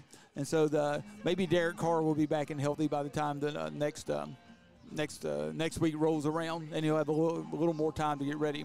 Yeah, I was lucky enough to start the Broncos defense on my fantasy team, and they got me 21 points. I was going to say they should have done pretty well. And actually, Bo Nix looks more and more like an NFL quarterback each week that he's out there. I noticed he had like 75 yards rushing last night even. Honestly, yeah, he's starting to turn into – I mean, everybody was pretty much this isn't going to work. People said he was not worth – what was he, the 10th overall pick? Yeah, he was drafted higher than some people thought he should have been drafted. Yeah. But I mean, he's been playing Yeah, Sean great. Payton saw something he liked. Obviously, he did. Yeah. He was not a big fan of Russell Wilson for some reason. By the way, we're actually at Russell Wilson's alma mater, Collegiate High School being his high school alma mater. Oh, that's right. So, but yeah, for some reason, the Sean Payton offense didn't jive with Russell Wilson. Russell Wilson's in Pittsburgh now, along with Justin Fields, who has actually been playing pretty well, but apparently has been bitched in favor of Russell Wilson this week, is my understanding. So it'll be interesting to see how that plays out, because the Steelers have been winning with really good defense and just enough offense, and so they'll see if they think maybe Russell Wilson can spark them to some better offensive output. Yeah, I mean, the Steelers have been looking pretty solid this season so far, but I guess they kind of just need that extra boost there. Well, as the season progresses, your offenses generally get a little bit better because you're more cohesive, and you're definitely just you just feel like that your timing and your rhythm is better. So it'll be it'd be interesting. I'm anxious to see how that works out, because Justin Fields has led them to, I think, a 4-2 record, if I'm not mistaken. That sounds right. And has not played badly. Fields brings a lot to the table offensively, just from an athletic standpoint. But we'll see. One thing that I heard about, I didn't know if it was true, but the Woodbury cheerleaders are here. They're not clad in their usual orange overalls, but they are here, and looks like they're here to hype up the football team. Well, that's good. It's nice to see those guys out to support. Yeah, I do see a couple of them across the way. So that's nice that they are here to support their classmates. Okay, let's see if we can. Don't have a halftime guest because we're on the road today. We're trying to come up with some things we can talk about. Trying to see what kind of ball games we have. It looks like Duke and Florida State play tonight, I believe, as do Oregon and Purdue. Oh, and Purdue has a history of upsetting really highly ranked teams. They've done it, I think, 3 times in like maybe the last 10 years. Yeah, and Oregon's coming off of a big win last week, and also they're traveling all the way to Indiana to play, and in a little bit shorter week, because they had a Saturday night game last week, and then they're playing on Friday night all the way across in Indiana. That's one of the things about being as a West Coast team playing in the Big Ten. Yeah, you're going to be traveling a lot. Oklahoma State's at BYU tonight. That Florida State at Duke is interesting, because Florida State comes in 1-5, Duke comes in 5-1. I think you'll probably have a lot of people think that those records might be reversed when this ball game rolled around. I mean, Duke was projected to be towards the bottom of the ACC. And right now, I mean, standings-wise, they're towards the top, but they haven't really played any. No, they haven't played a whole lot. Teams. No, they haven't played a whole lot, and they have a new coach, Mike Elko. Their coach left for Texas A&M and is doing a good job at Texas A&M. The Dodgers will be at the Mets tonight. The Dodgers are leading that one 3-1, if I'm not mistaken. Yeah, the Yankees are at the almost said Indians. The Guardians tonight, and that'll 2 games to 1 in favor of the Yankees, but the Guardians walk-off 2-run home run to win that ball game last night. Yeah, David Dodgers they started off really high. I think they won the first game 8-0, and then they had a bullpen game where the Mets went crazy on us. And we have alumni Yuki Endo here. Oh, yep. Good to see Yuki. I was not expecting this. He goes to UNC, right? Yeah, I believe he is. How you doing, Yuki? Good to see you. How's college life? Yuki says college life is great. Well, it's always good to see alumni here. Yeah, always good to see some alum. Yeah, he graduated last year. Yep. I had the privilege of teaching Yuki. Yuki's a very smart young man. Let's see. I was going to try to see what good games there were coming for us on Saturday, because I know Virginia will travel to Clemson. Hoping Clemson can lock down on that one. Interesting matchup. Virginia's been looking. They're pretty similar to Duke. They've been looking pretty solid record-wise, but they haven't done too much. Well, they lost to Louisville last week, so when they played a good team, they held close. Miami's at Louisville, speak of. But Louisville's kind of fell off since the beginning of the year. Yeah, but I think they're still maybe 4-2. I'm not sure. Yeah, they're 4-2. Maybe they just had a big loss. I don't remember. Nebraska is at an undefeated Indiana. Indiana, one of the undefeated teams left in the country, at 6-0. That's an interesting matchup for certain, because Nebraska 5-1, I think. Indiana 6-0, but Nebraska unranked and Indiana ranked 16th. Well, I mean, can we also talk about Army and Navy? No kidding. Army. I was looking at the Army game. Army is hosting East Carolina, and Army and Navy are both ranked. both ranked at the same time. Yeah, and undefeated for the first time in a long, long time. Well, I guess if you're ranked, you're as an AAC time at least they're probably going to be undefeated. I see potential for upset when Notre Dame travels to Georgia Tech. I think Georgia Tech is not a bad team this year, and that's Notre Dame traveling to Georgia Tech could be potential for upset. Trying to look at the line on that game, and yeah, Georgia Tech is a 14-point underdog at home against Notre Dame. Wow, I don't know that I see that. I may be completely wrong. I would take Georgia Tech on that 14-point spread. Georgia Tech with the 14 points. I'm not sure they don't have a chance straight up. I mean, well, first off, Georgia Tech has been playing some pretty solid football, but also Notre Dame lost to Northern Illinois at home. Sure. So I mean, of course, that was most likely a fluke, but that's saying that, like, stuff can happen. No, you never can. Yeah, you never know. Alabama is traveling to Tennessee. It's the third Saturday in October, so it is time for the Alabama-Tennessee ball game. And that's good. That could be a dogfight. That could be. I'm expecting it to be. Yeah, the Tennessee offense has not looked as potent in the last couple of weeks as they had earlier in the year. And Alabama's had a couple of close games. Lucas Oseda. Oh, there's Lucas. We're seeing lots of our guys. Maybe they traveled up from UNC together. What's up, Lucas? Good to see you, buddy. Good to see you. How you doing? Good to see you, too. Let's see, Michigan at Illinois. And Illinois, the higher-ranked team. I think you probably would have got some good odds on that coming into the year as well. Yeah. So that's an interesting matchup. I don't think Michigan should be ranked. Besides their win against USC, they haven't done anything this year. That's just as somebody who personally just does not like Michigan. But I don't think that they should be ranked besides their win against USC, which I can admit was a good one, but that was also at home. Yeah, that's true. No, you're right. And USC traveling all the way across country to play Maryland in a Big Ten game. Oh, gosh. Yeah, interesting matchup right there. Be interesting. I'm guessing that's the first time Southern Cal has ever played at Maryland.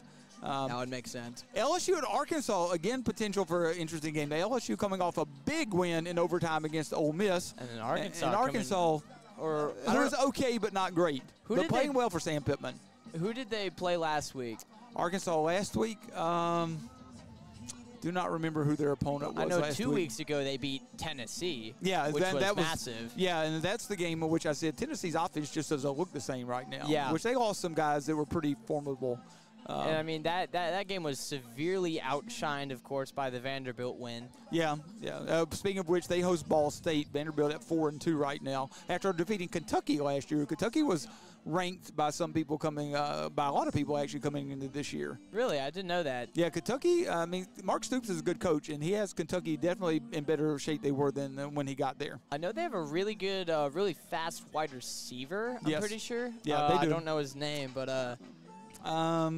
Playing college football 25, I've seen him in action. The game of the week, though, UGA at Texas. Mm-hmm. That's the game. That's the matchup of the week for certain right now. That's 5 at 1, and UGA certainly very good team and traveling to Texas. I mean, that's one of the reasons where if you're a guy that likes the way the conferences have kind of changed up, it's because of things like that where you get UGA and Texas in the SEC, and that's a regular season matchup. Yep. Oh, and speaking of UK's at Florida, UK and Florida both come in 3-3. Game. Yeah, both come in 3-3. Yeah, that should be a good game. Florida's starting quarterback Graham Mertz is out for the season with a knee injury, so he's out. But I can't remember their backup quarterback's name. He played some in release this year and has actually looked better than Mertz has at times, so it'll be interesting to see how that game goes. Okay. Kansas State with a potential to be upset. They're 5-1, but they travel to West Virginia. West Virginia's a tough place to play. Yeah, they have a really solid stadium, really solid atmosphere, but they're also looking pretty good this year. Yeah. But, I mean, Kansas State got absolutely blown out by BYU early on this year. Yeah, that's their one loss. They got throttled that ball game, and that is their one loss. And then a really good team that nobody talks about hardly, Iowa State, who people are mentioning maybe in the playoff position now. They host Central Florida. I think they're the current favorites for the Big 12. It's either them or BYU. Yeah, I think they are probably the favorite right now for the Big 12, I think. So they're definitely – I think they may find themselves in playoff position come the end of the year. And the Big 12 is just so crazy this year because I'd say the contenders that most people were agreeing on were Kansas State, Oklahoma State, and maybe Kansas. Yeah, and Kansas has not been good this year, which has been a surprise. Mm-hmm, yeah, they started the season ranked I think in the top 20. Yeah, and they have just not played well. I think they may have one loss or one win on the year. Yeah. They have not been really especially strong. UNLV's at Oregon State. That's kind of an interesting matchup because UNLV was one of those teams in the conversation for maybe an at-large surprise bid. They're 5-1 on the year, and UNLV is traditionally not a football powerhouse. Yeah, but their quarterback has now redshirted himself in order to get more NIL money. Yeah, they've had some weird things going on within the program, but they still only have one loss on the year. Yeah, but I don't have much faith in UNLV making the group of 5 spot, especially with Boise State and Memphis. Actually, not really Memphis. Memphis hasn't been as good this year as I thought they might be. They come in, although they did come in at 5-1, and they host a 5-1 North Texas team. Okay, but I mean, what's important right now is I'd say the top 3 contenders for group of 5 are Boise State, Army, and Navy. That's not unfair. I think Boise State has got to be close up there. Do you think Ashton Jeanty? Yeah. Do you think Jeanty's the favorite for the Heisman at this time? He is, and he should be. And I don't care if Travis Hunter plays on both sides of the ball. I like Travis Hunter. I like how he plays. I think he's a really solid player. But Ashton Jeanty is putting up better numbers than Barry Sanders at Oklahoma State. Well, you're right. And I think if he sets the record, the single-season record for yards rushing, I think it will be tough to keep the award away from him. I also think it used to be, when I was your age, the scuttlebutt or the thing was that people always thought, well, if you're a running back, you had an advantage because you're a running back and people will naturally vote for you for the Heisman. I think now that's shifted to quarterbacks and people naturally just vote for the quarterback because the game has changed. I think the fact that Jeanty is a running back and there hasn't been really a running back that's been in the Heisman conversation recently, I think that might play in his favor. I think that may be something where people go, we don't often have a running back in position to win it. Let's vote for Jeanty and have one in position to win it. That's just my thought on it because it used to be the running backs were the guys that got the votes. That's just the way it worked. You looked at a Barry Sanders, or you looked at a Herschel Walker, or you looked at a Bo Jackson. You looked at guys like that who were just stud running backs, and they carried your team. Now the quarterback carried the team for the most part. You can't name for me a good college team now that doesn't have a good quarterback. A team that's playing well this year that has a good quarterback. That doesn't have a good quarterback. It's just you can't have it. Yeah, I'm happy though that a quarterback isn't in the top 2 for the Heisman race right now. So you think Hunter's the number 2 right now? I'm pretty sure. Like betting wise, I think it goes G&T and then Hunter. Yeah, I think you're probably right. Hunter had an interesting quote early in the year when they asked him about. What do you say about people that says you're not putting up the numbers and so forth? He says, well, Jeanty's run the ball 95 times. How many yards do you think I would put up if I've caught 95 passes? Yeah, that's fair. Which is an interesting point. I think if I'm Jeanty, I say, well, then go catch 95 passes. Yeah. That would be the reply I would have. Yeah, just do it. Catch your 95 passes. Him and Sanders work so well together, and then just get open every play. Yeah, get open every play and catch your 95 passes. We're back up on the camera. I don't think we have as much. We are. Well, we can't really see us, and we still have a lot of glare. My face is kind of hidden, which is probably a good thing. But that I'm hid behind. But yeah, this is nice that we can actually see us a little bit now. Now when we stand up, I don't know if we can, but we'll see. No, it's all good. Powell's a little confused about how the sun works, but it's okay. I will tell you one thing he's not confused about is math. He's a darn good math student, so I will give him his props there. He's a good math student. So we've got a little over a minute left. They put the 3-minute extra back on the clock. As we said, Troy, that was a lot of fun. I actually enjoyed sitting here talking football with you for about 15 minutes. That 15 minutes passed pretty quickly. I know, right? I really enjoyed that. That's good to just sit down and talk with football with somebody. It will be interesting. Half the college football season is still to play, and the Heisman voting is done before the playoffs. So it will be interesting to see who actually ends up taking home the Heisman Trophy this year. I think Jeanty has to be the favorite right now, but I will be interested to see what happens this year. You also have to wonder if Colorado will make a concerted effort to get the ball to Hunter maybe a little bit more. I don't know. It'll be interesting. I also growing up in Idaho, I'm a bit of a Boise State fan as well, so gotta love the Broncos. Did you see the graphic? It may have only been a FaceTime thing. Did you see the graphic where somebody put a picture of the Boise State field as a green field and not the blue field? It was, and they looked at how strange does this look? It definitely looked weird for Boise State to have a green field. Obviously, that's not something they're doing. No, the Smurf turf is pretty cool. So we'll be getting ready with 13 seconds left on the clock for a collegiate kickoff to Woodbury, fresh off of 15 minutes of probably Coach Mateo hyping up the guys. Yeah, it was. Sorry, I moved my mic off to grab a swallow of water. It was not the most inspired half of football from the Tigers, I would say. Yeah, I think agree. they came in here knowing that they should be better than this collegiate team. If you watch film, you can tell that they should be better. Yeah. But we did not play better, and especially one play where we muffed a punt snap. That's why the ball game is tied, basically. Yeah, pretty much. It's just every time that you look back at games, you're just going to be riddled with what if this, what if that. So, I mean, what's important for the Tigers is put it all behind you, learn lessons from it, but put it all behind you. And this is a fresh game, 7-7. So Robinson's back deep, and it is pooched again, and I think that's going to land out of bounds, well out of bounds. Yeah, so we'll see. 45-yard line? The 40, I believe, in high 40, school. okay. It's and 45 we'll see, in the NFL, right? Yes. Okay. They're trying to do things to encourage more kickoff returns in the NFL. We'll see where that's spotted. You may be right. It may be, let's see where they spotted it at. You can elect to take it where it goes out of bounds, too, if that's ahead of the. That's kind of crazy. I mean, you're kicking out from your own 45. Yeah, you if kick you from kick your own it 40. Off less than 10 yards. I guess if it goes out of bounds on an onside kick. The Tigers' offense is coming out on the field, so I guess they'll elect to take the ball where it went out of bounds, which appears to be around the 37 maybe. So if it comes up short of the 35, you can elect to take it there. I don't know why. Why would you do that though? You've got good field position. You just feel like you'd like to get the ball and get started. But you feel like the 37 is probably as good a field position as you would have had anyway. And so I can understand that. Now, if I was behind, I would have them kick it because kickoff returns are opportunities for explosive plays. So they'll be in bunch formation here. It's not in shotgun right here with two running backs in the backfield. Gonna hand it off to, I think that's Miller. No, that's Hudgens. Yep. Yeah, and we saw them under center some last week, but I'm not really seeing that this week. Maybe a gain of a half yard. Yeah, but not very much. We are predominantly shotgun team. We have been predominantly. It will be. I saw them practicing some things under center this week again. So. And Miller is in at basically an H-back, yeah, fullback kind of position. I formation once again. With Hudgens in the far backfield. They're going to do play action. And get it to Miller. He's going to eat a tackle.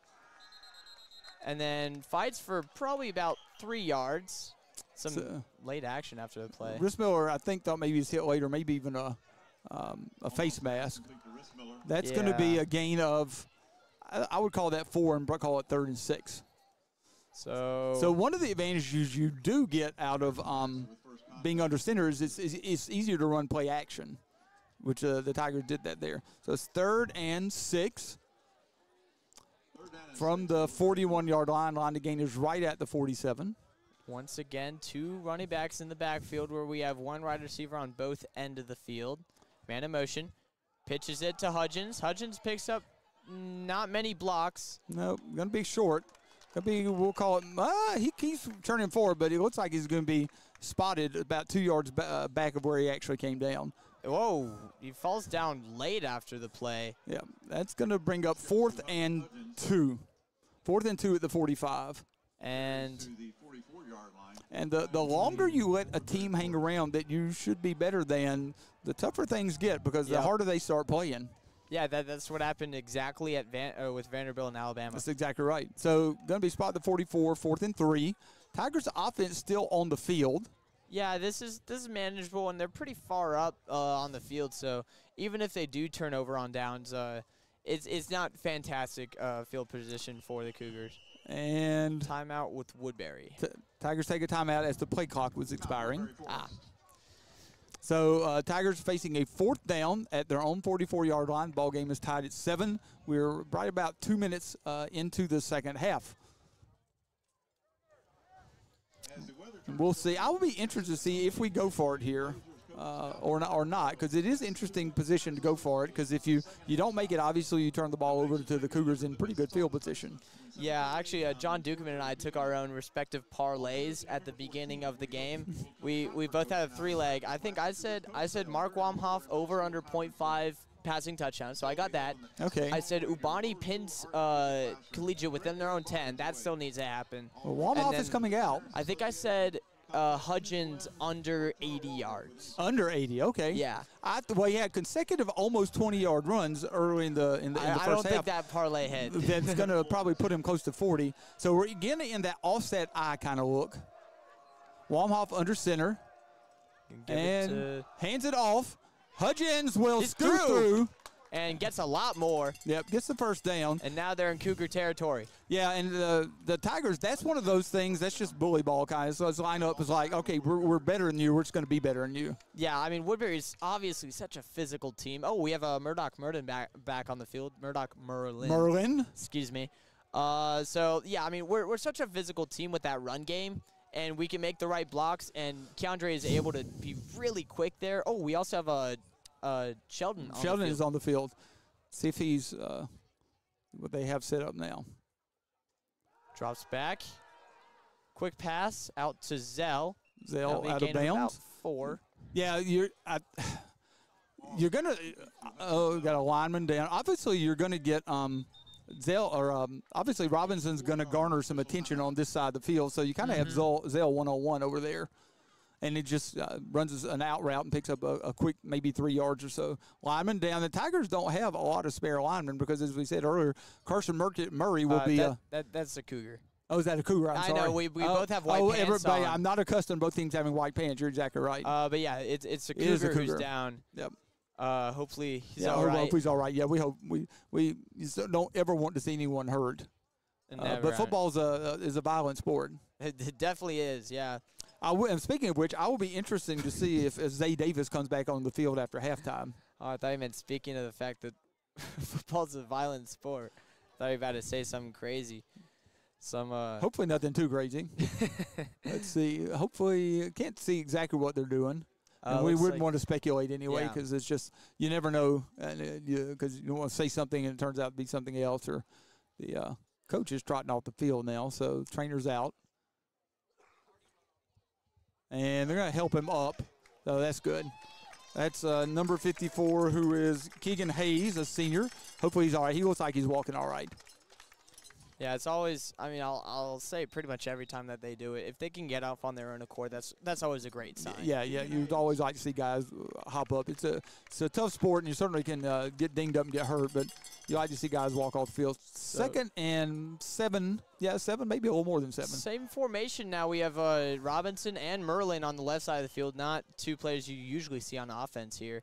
Sheldon in motion. Sheldon running the ball like we saw him in the first drive. Oh, Robinson says, "Get off me!" Holy! And he just has a perfect mix right there of speed and strength as he gets a late hit there from 21. Yeah, the Tigers are getting a little frustrated with what are some late hits now. No, I agree. They're not egregious as far as like their the physicality, but they're just late. I think this is just a case of the Richmond refs in my eyes. But I mean, we see that quite Woodbury often. Fan. No, that the Richmond ref thing is definitely real. You definitely see it from time to time. So we have 4 wide here. Sheldon once again is now blocking. Wamhoff brings out to Sheldon. Robinson tries to spin out of a tackle. It'll be a gain of about maybe 4. And I mean, the Tigers are marching down the field right now. They're in the 35 of Collegiate. Looks like probably move that ball down close to the 30. Maybe the 30 now. Yeah, close to the 30 after that pass. A gain of 4, maybe almost 5. Yeah, they're calling on the 34-yard line, so it'll be second and about 5, maybe 6. Yeah. So 30-yard line. Yeah, I would call it closer to second and 6. Tigers just moving the ball down the field. Line. Yeah, that's right. Second and 6 at the 30. Takes a snap, Draw. but draws it. Ooh, taken down. And he tried to get that juke in there, and then as he tried to keep going forward, gets tripped up in the legs. Yeah, and other than those back-to-back 20 and 19-yard gains in the first half, he hasn't had lots of running room. He's had a little bit, intermittently. I would say he's probably close to that 80 or 90-yard mark. I don't know that. But this will bring up 3rd and 5, maybe just short of 5. Looks like we've got to make it just across the 25-yard line. Zell's being pressed at the bottom of the screen, but they're going to look over to the right end, and it's a dropped ball.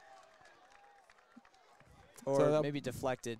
Bring up 4th down. Maybe we could try to get a replay Looking for on that Merlin on the maybe there? Shaffer cam. Almost pass broken up by Blake Ingalls. I think that was intended for Merlin. And they have some subs going in and off. Robinson is going off the field. And it'll be 4th and 5, and looks like we're going for it. Yep. Yeah, this is probably too long of a field goal attempt. Agreed. Man in motion, looking to get them to jump off sides. Now they're going to get the play call. Bumping Leahy out a little bit. If you could run, if Merlin can run him off, Leahy, right, so there's the quick out. That's, I think, going to be short of the first down, though. He didn't run the route far enough. Yeah, he's stopped about a yard before the 4th down. That's going to be turnover on downs. Yeah, you just can't run the route that short. You got to get another yard, maybe 2 downfield on that. Because he's going to be, he's marked a yard short, and I think that's the right mark. So pretty big stop in no man's land by the Collegiate Cougars defense. And that'll get them setting up shop and field position. A play like that, a receiver, you have to know where the sticks are, and you have to get to the sticks. And you also have to get a little pass because you realize on a route like that, you're probably going to work back some. Yep. So the offense will come back on. It is Zay Davis. Zay Davis is not on the field no, still. Menelik Reed, we see is starting at running back again this half. He hasn't been doing bad this game. No, he's played well. Callahan looks out. Oh, receiver is taken away and then throws it away. Yeah, he was looking for that quick pass there, but that was a combination of Styles and Cade. They were reading that like a book. And if he put that out there, that would have been a pick 6. Yeah, that's one of those things. Just watching film, they recognize what was coming. So yeah, it was a really good read there by both the cornerbacks and the quarterback to not put the ball out there. Yeah, no, very good job by Callahan not to just throw that one out there for grabs.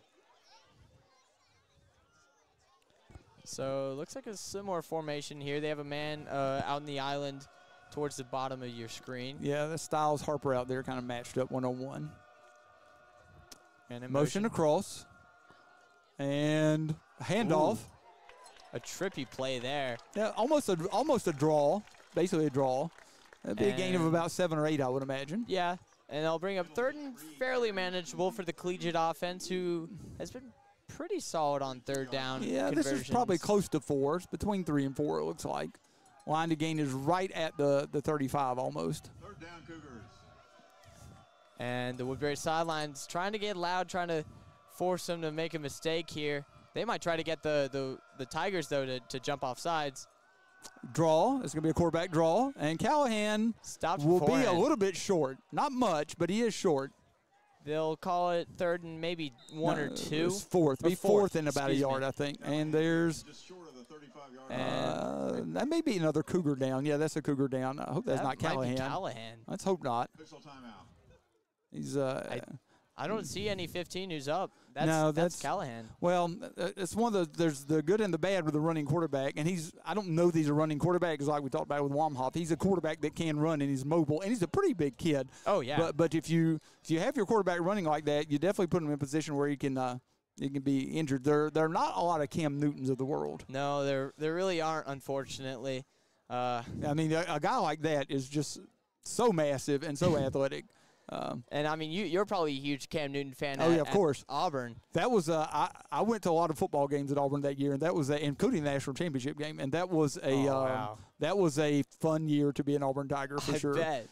Maybe the antithesis of the last couple of years. Although I do think Hugh Freeze probably has them headed in the right direction. But that was an awfully fun year, because they were just Michael Dyer is their running back, Cody Burns is one of their wide receivers. That was just a fun year.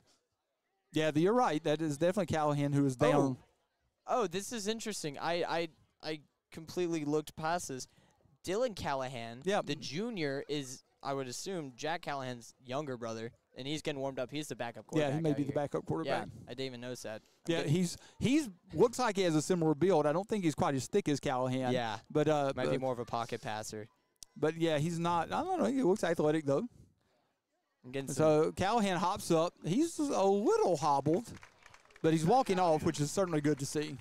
Getting some dirty looks from some collegiate kids from my speculations. Maybe I'm wrong. Who knows? No, we certainly hope Callahan's all right. So this will be, but Callahan is their punter also. Oh, So, I didn't even think about that. So we'll see who, if they come in, they may not even come in to punt. Yeah, that looks like appears they have 33. 33 back to punt. The unknown player. We do not have a 33. Now Robinson's going to rotate back now to return because he feels confident that 33 will probably. And the snap is just not good. And he's looking to be taken down. down. And he is taken down. And there, that just perfectly off does it. Yeah. I mean, the Obani Muff punt, and now we have the wrong snap deep in their own territory. And you're right. I don't know if we have a replay of that. That snap was just not good. Yeah, Here it is. there it is right there. And it is way to the right. I don't know what happened there. Way up and way right. I mean, you just can't do that as a center. Well, I don't generally focus on who their snapper is, and I don't know if it maybe is a different snapper, but that was definitely not a good snap. So the Tigers will have plus field position. It looks like they're going to be spotted about the 17-ish. 6:13 left in the third, and the Tigers are setting up shop deep in Collegiate territory, actually in the red zone already after the turnover. Snap. Wamhoff looks for slant. Slant is caught and into the end zone. And just they might spot call him short. They're going to call him short. You're right. That was a really textbook play there by I think that was Zell. Looks like Zell. It's really hard to tell from this far out. Yeah, that was Zell. And there's another Cougar down inside the end zone. So and he looks like he's spotted inside the one, and they'll probably be looking for. Yeah, this is where you could go under center here, and you could sneak it. There's a variety of things you can do here. That's a little slant. 3 downs to work with because I don't think they would really stick for a field goal here. No, unless you were to lose some yards, some significant yards. Yeah. It's first and goal from the one. You'll feel like you hope you can punch it in. And you got to stay away from negative plays and penalties. So 5 minutes and 53 seconds in the third quarter. We're just under the halfway mark here in the third quarter. Tigers trying to take advantage of good field position. Great field position, I'd say. I mean, this is pretty much just what they needed. Yeah. I don't know how long that punt would have been with their backup punter, but yeah, I don't even know that Callahan's wingspan right there would have corralled that because that was significantly outside his catch radius. The Cougar is able to get up and get off on his own, which is good to see. Is that number 2? It's either 2 or 8. It's Harrison Backstripper's number 2. 2 and 8. I think you're right. It's 8. That's Brandon Anderson, Jack Dooley, who has played a pretty good bit for the this Cougars defense. It's so impossible to tell. That's Anderson. That's number 8. Okay. That's Jack Dooley. Tigers will have the ball. The nose of the football really might be in the end zone. Yeah, this couldn't be called much closer to the end zone here, and they'll have what seems to be both Riss Miller and Hudgens in the backfield, and Wamhoff under center. Yeah, so he's probably looking just to punch this one in. Everybody stacked around the goal line. Wamhoff into the end zone, and the official begrudgingly raises his hands to signal for a touchdown. Oh, the Richmond refs. But it will be now 13-7 as the Tigers take a middle of the third quarter lead over the Cougars. And both teams have taken advantage of mistakes in the punting game. Yeah, from great the opposition. field position. Yep. Good field position created by mistakes in the punting game for each team. And Ubani will line up for the extra point. They didn't even go for the 2-point here. No, they never showed that. But that's one of those things, again, you may never do it, but you show it, and the opposition has to prepare for it. Mm-hmm. And the kick is up, and very good. That almost hit the scoreboard. Yeah, he almost kicked out the scoreboard. Although I can remember a couple years ago, Osada bouncing a couple off the scoreboard here. Yeah, that makes sense. Yeah, Osada's. Speaking of the devil. Oh, there we go. We were wondering if you wanted to bounce some balls off the scoreboard again here. Lucas said he would love to do that. And that'll bring the Tigers up 14-7. So the Tigers, just halfway through the third quarter here. We'll see if Callahan is able to retake the field. Looks like his younger brother. Knee. Yeah, his younger brother is down there throwing. We're assuming that's his younger brother. Yeah, I mean, unless you have two Callahans who. Which is possible. They could be cousins because God knows the Morrisons we have at school. That's true. They're brothers there, but there are a slew of cousins also there. Ah. There are even cousins that aren't named Morrison there. But the Morrisons. Lots of Morrisons and their cousins. So we have 29, who is these are one of the receivers who's played substantially. Zach Jarvis, and then we have 18, Milton Arundale, who has been on a lot of returns this game. So, Ubani with the kick. Line drive and Arendel's going to let it go in. into the end zone. In the end zone, that'd be a touchback. If you're not familiar with the high school rule is that if once it penetrates the goal line, it is dead, and so you cannot bring it out of the end zone. So 1st and 10 from the 20. We'll see who trots out at quarterback. We're fairly sure it'll be Callahan. It's just which one.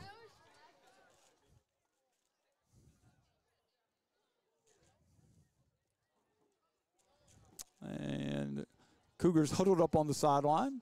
And that is 13, who is Dylan Callahan, who trots out. Little Callahan. I don't know he's real little, but I mean, compared to the other one. Yes, comparatively. Yeah, definitely. He doesn't look as thick, but he still looks like, a solid young man. So now with their backup quarterback and running back on the field, the offense will take field once again. Gets the snap, hands it off. Handoff. And wrapped up. Yeah, that's wrapped up pretty well by the Tigers. I believe that was Grayson Cooley who was first there on the tackle. A gain of 1 or 2. Yeah, they're probably going to call that a gain of 1. And yeah, we'll see if this changes the game plan. You would think it might. If you're starting quarterbacks out, it might change some. But I mean, it's only a year behind his brother, and a solid-looking young man also. And number 33, the ghost of Collegiate, is on the field. He's playing, I think that's maybe fullback or H-back. Yeah, H-back basically looks like. Man changes positions. Now man in motion. Comes across and hands it off again back to the away from the motion. So once again just gets swallowed by the D-line, and that's going to bring up 3rd and long here for the Cougars. Yeah. And Charlie Sutton in on that play. Yeah, it looks like they've gained between the two plays almost 3 yards, maybe 2.5. About. I'd call it it's 3rd and between 7 and 8. And now we see Menelik Reed come off the field, and the more I think from what I can tell, the better catching back Adam Solanke, who comes in. He's actually caught the touchdown in the back of the end zone for them. Sorry, 4 wide here, and he's going to drop back. Got some room, but I think we're going to get illegal motion. We'll see if they actually call it. I was going to be surprised if they did, to be honest. Probably just decline it. The white hat is signaling over. Do you want to decline it because it's 4th down? But he did call the motion. The running back definitely moved like a half a click early. Illegal motion is where you move. This is illegal shift. Oh, illegal shift. Illegal shift okay. is if you move both hands. That's illegal shift. So illegal motion. This is illegal motion. Oh, okay. And illegal shift literally means you had 2 guys in motion. This is illegal shift. Yep. And that's illegal motion. Yeah. Yes. Thank you, Mr. Powell. So ball is at actually a loss on the play of about a yard or 2. It's 4th and 9. And again, the 33 back to punt. I'd like to know who he is as well. We have not on the Hutchins roster. and Robinson, kind of just to gauge how far he's going to be able to punt. Yep. I think it will be more towards Robinson. That snap was not great. And pretty solid punt, though. Yep. And Hutchins thinks bounce. better of that one. He needs to just get out of the way. Could be a good punt. Yeah, really solid punt, though, with a good bounce. Going to be punt of about 42 yards. 42 yards. Tigers back on offense on their own 34-yard line. Yeah, Tigers took advantage of a short field on the last drive, 2-play scoring drive. And the Tigers will have the ball at their own 33-yard line. And at this point, it's just all about giving the ball to Keandre, keep that clock running, but make sure your offense stays on the field, of course. Yeah, we've had a lot of short and intermediate passes this game also. Looks like we might be working on that short passing game. Yep, and this is a good time to do it. So 1st and 10, 33-ish yard line. Wamhoff pass. And that's an early hit. I don't like that. That one was timed up pretty well. He might have got there half a click early, but Merlin not able to pull that one in. That'll fall incomplete. Be 2nd and 10 from the 33. I can't appreciate, though, this game. There have been very few penalties compared to let's not jinx ourselves, but yeah. There's no wood to knock on here, so I'm sorry. Oh, there you go. You got that. Yep. Oh, wooden noggin. Leahy in motion. Back outside. Quick and pass. there's a draw. Hudgens gets in behind a blocker. He'll probably maybe get 4 yards or so. Hudgens, the ball carrier. And I'll bring up 3rd and probably 7. Yeah, 3rd and 7. I agree. About a 3-yard gain, 3rd and 7. Line to gain is right at the 43-yard line.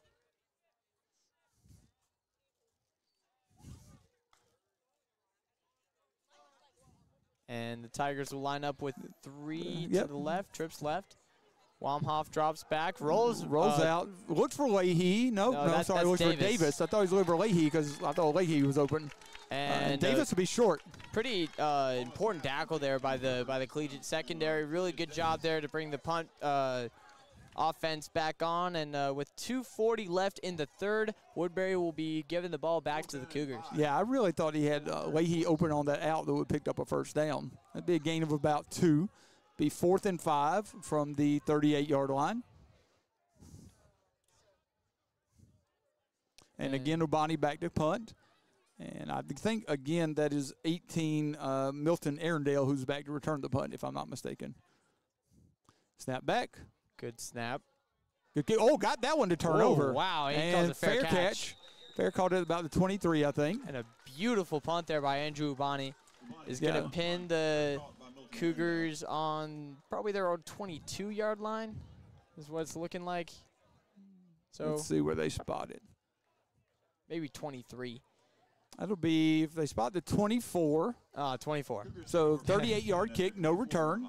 Bonnie got that one to turn over nicely. Be 1st and 10. 2 minutes, 9 seconds left to go on the 3rd quarter clock. And the Woodbury defense back on the field. Once again, DJ Clayton's on the field. Yep, DJ Clayton out there. And again, Dylan Callahan, the junior quarterback.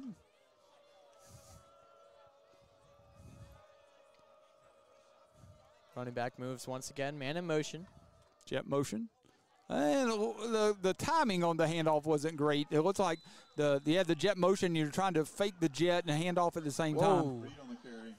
We had some late stuff there with Sanker and his man. But looks like Nick Logan's getting pretty hyped up after the play. That's going to bring up 2nd and 10. No gain on the play, and it's 2nd down. So 2nd 10 at the 24.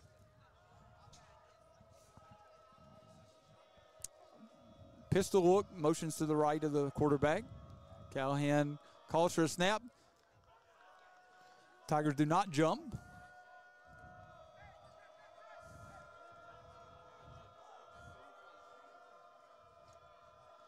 And low snap there. Again, handed off. Ooh, taken up by Shorty Strother. Yeah, Beautiful tackle. Strother takes out a little frustration right there. Just basically picked him up. He read that play perfectly, saw the gap in the offensive line, wrapped him up, and just threw him on the ground. Yep. And Strother is actually leading the prep league in tackles with, I mean, unless he hasn't had any other tackles this game, that is his 22nd tackle in now 4 3/4 games. Yep. Yeah, Strother's been Johnny on the spot for a lot of plays. They'll call that a gain of 2, bring up 3rd and 8. 40 seconds on a running 3rd quarter clock. Pretty big 3rd down here for Collegiate, who needs points right now. Running back moves once again. Jet motion. Looks for the jet motion, and that's almost picked off. That was a nice job right there by Kobe Beal, who read that all the way. He read that. It's almost like he was baiting him into throwing that. Yeah, I could see that. I mean, he made a beautiful diving effort to get that ball. But looks like they have the punt team coming back on. Yeah, they just ran that jet motion and then looked for that receiver coming almost out of the backfield in a jet motion right there. But Beal read that very well. And the Tigers will hold them to yet another 3 and out. Yeah, and we'll have the same duo back returning, Robinson and Hudgens. I like this look here because, I mean, if it's kind of close, then maybe Sheldon can get it with a fair catch. But if it's a really good one, then Hudgens can get it, and he already has a blocker with him. Yeah. 4th and 8, and Cougars adjusting their punt formation. Oh, no, they've got too many men on the field. Interesting. And that's a better snap. Much better.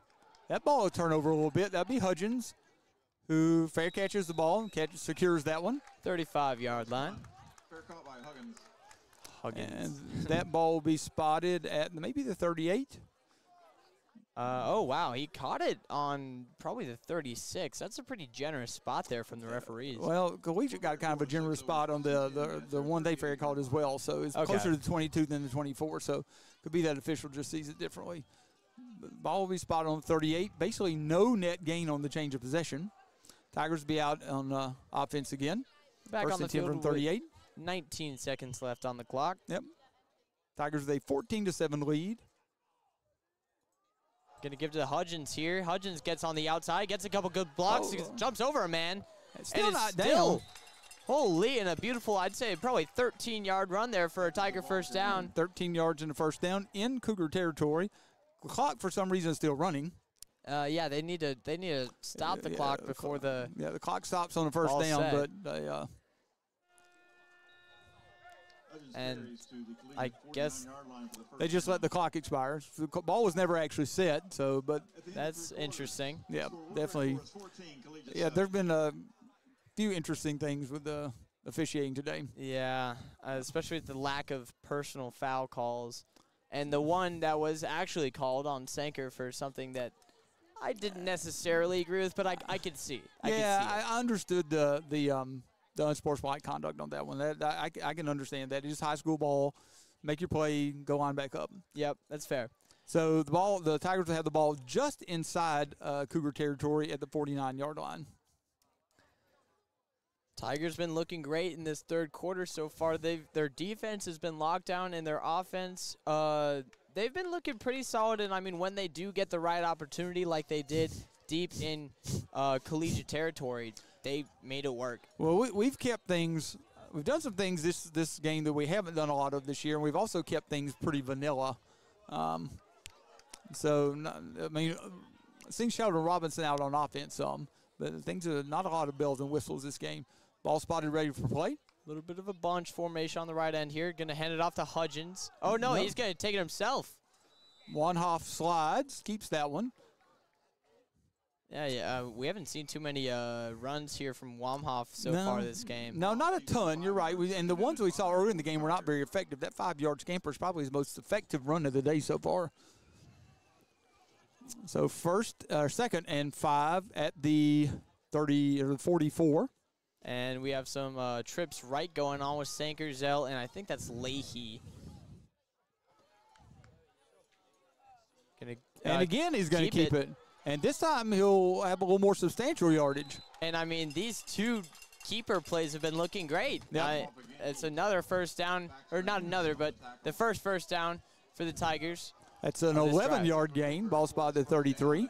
And I'm seeing number 7 for Collegiate. Oh. Yeah, and he just goes down. I think he's cramping. Yeah, I think he's cramping too. I agree with you. I saw it. He was getting his leg checked on earlier on the sideline. That's Brandon Anderson, who's been pretty solid on defense this game. Well, yeah, he has. And he's played on offensive side of the ball as well. And the Tigers have done a decent job bottling him up on offense. Actually, one thing that I have noticed is when I checked Max Preps, I don't know how totally legit all their roster information is, but we don't get that here.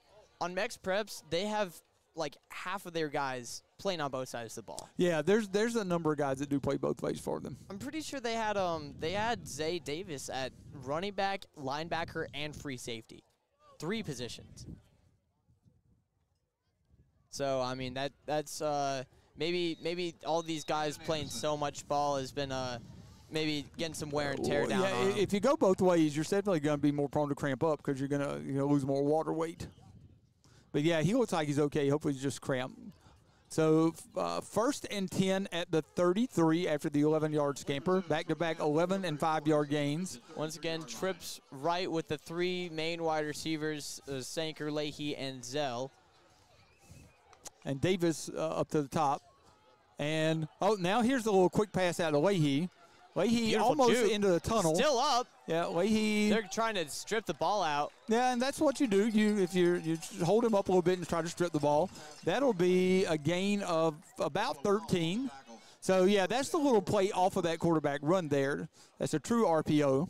Yeah, I mean, you run that play 2 plays before. You're really expecting a third one. Mark's going to run the ball, and he just gives it off to Will, and Will is able to make some really good moves after catching the ball. So, again, a stop and play. He pointed directly at the Cougar line, but looks like the Tigers are getting lined up. Yeah, maybe some blood or something. We don't know. Yeah, we have number 4 is coming off. And 29, who's Zach Jarvis, is trotting on the field. Yeah, so Blake Ingold is coming off. So now the 3 receivers up to the top, and Davis is down to the bottom. Handoff to the short side of the field. Oh, and he's got some more room, and he is gone. Hudgens into the end zone. And, I mean, Hudgens. We're going to get a hold on the Tigers, though. He did a beautiful job there directing the linemen on the proper blocks to use, but I guess maybe they just blocked a little too much. I would be interested to know, if we get a replay of that, be interested to see if that's actually a hold or if it's a Richmond hold. The replay doesn't show much. Because it's kind of hard to see it over here, but it's also a little laggy too. Yeah. Yeah, and some of that may be the fact that we are on Wi-Fi and not able to punch in the internet or the Ethernet. But the Wi-Fi, knock on wood again, has been decent for us. So that's going to set the Tigers back 10 yards. 10-yard penalty moves the ball back to the Cougar 30-yard line. So it would be 1st and 20. Oh, we have number 80. I think this is the first time I've seen him on the field for Collegiate. That's Orilawa Tokalawal. Thank you for trying that. I took one for the team. Yeah, I could Leahy not. keeps his feet. Keeps his feet. And they destroy. Oh, and well, there's a flag. We'll see what the flag is. And looks like the Collegiate player is pretty bad about that. That might be a personal foul on Collegiate. We will see. That's yeah. That the chain gang looked like they may taken a hurting there. Well, we the got chain itself might have taken a hurting. Bit of a replay here, but I don't think it's really going. Yeah. Yeah, it's the replay is a little laggy today, but we'll see what the flag is. If they're all able to call something against Woodbury, they will. So, no, it's I think I was holding on Collegiate. That would be Personal foul against Collegiate. Personal foul. Personal foul. I thought I saw a holding call, but yeah. I what didn't see it, though, what a great job though by Leahy just to keep his feet and keep fighting there. Yeah, he was fighting like a gladiator there. That was a really good play. And he's been doing great just on this drive. So that ball will be moved from the 10 to the 5, be 1st and goal from the 5. 10-10 left in the 4th. Wamhoff runs around left end, and what a way to go in right there. If he was in, they're going to call touchdown. It is the touchdown. Once again, they were reluctant to call it a touchdown. And there's another cramp over on the sideline. Maybe I'm hoping we can get a replay on that because he went into the end zone in style. Yeah, well, here, let's see. Isn't looking like it, but yeah. But in case y'all couldn't get that good of a view on it, it looked to me at least like it was going to be a waltz in the end zone. He had some really good blocks and he had some good speed going, and then he had to force it a little more to the outside, and he jumped and like kind of outstretched his right arm. Oh, here we go. We were getting a look at it. Yeah, just kind of got the tail end of it right there. Schaffer was on the opposite end of the field, so he couldn't get the best view of it. Yeah, yeah. But I don't know what this whole timeout is going on right now. But there's another cramp okay. across the opposite sideline. So the touchdown makes it 20-7 in Woodbury's favor. Extra point will be coming soon.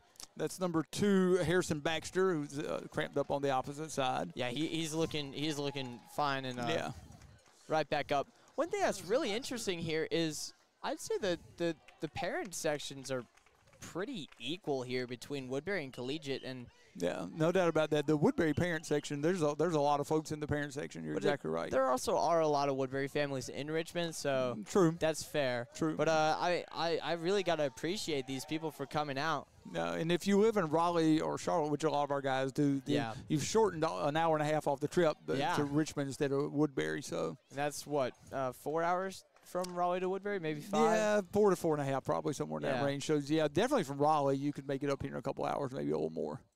So we'll be lining up for the extra point. It is up and very good. That is way back there.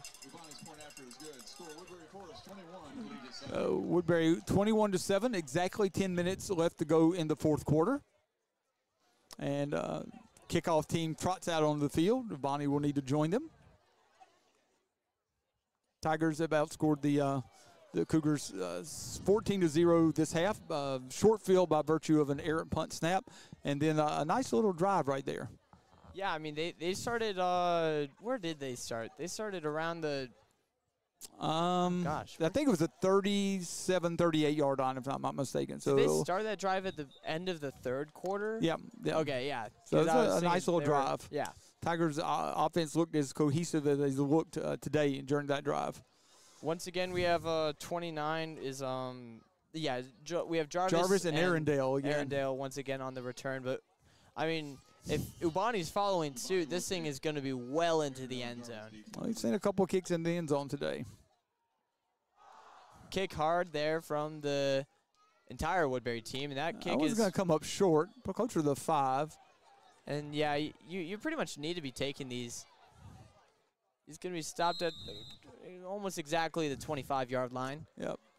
Also, Jarvis on the return. Number 17 for Woodbury, that's Charlie Matthews. He was on the return, or not the return, but on the kickoff team. Kick coverage team. Also 19, Cal Aubrey, and 52, James O'Donohue, with 20, John Morrison, just trying to get some guys who aren't really on the offense or defense, more the special teams. Yeah, you get some of those offense, defense guys a little bit of a break, a little rest. So the younger Callahan trots back out.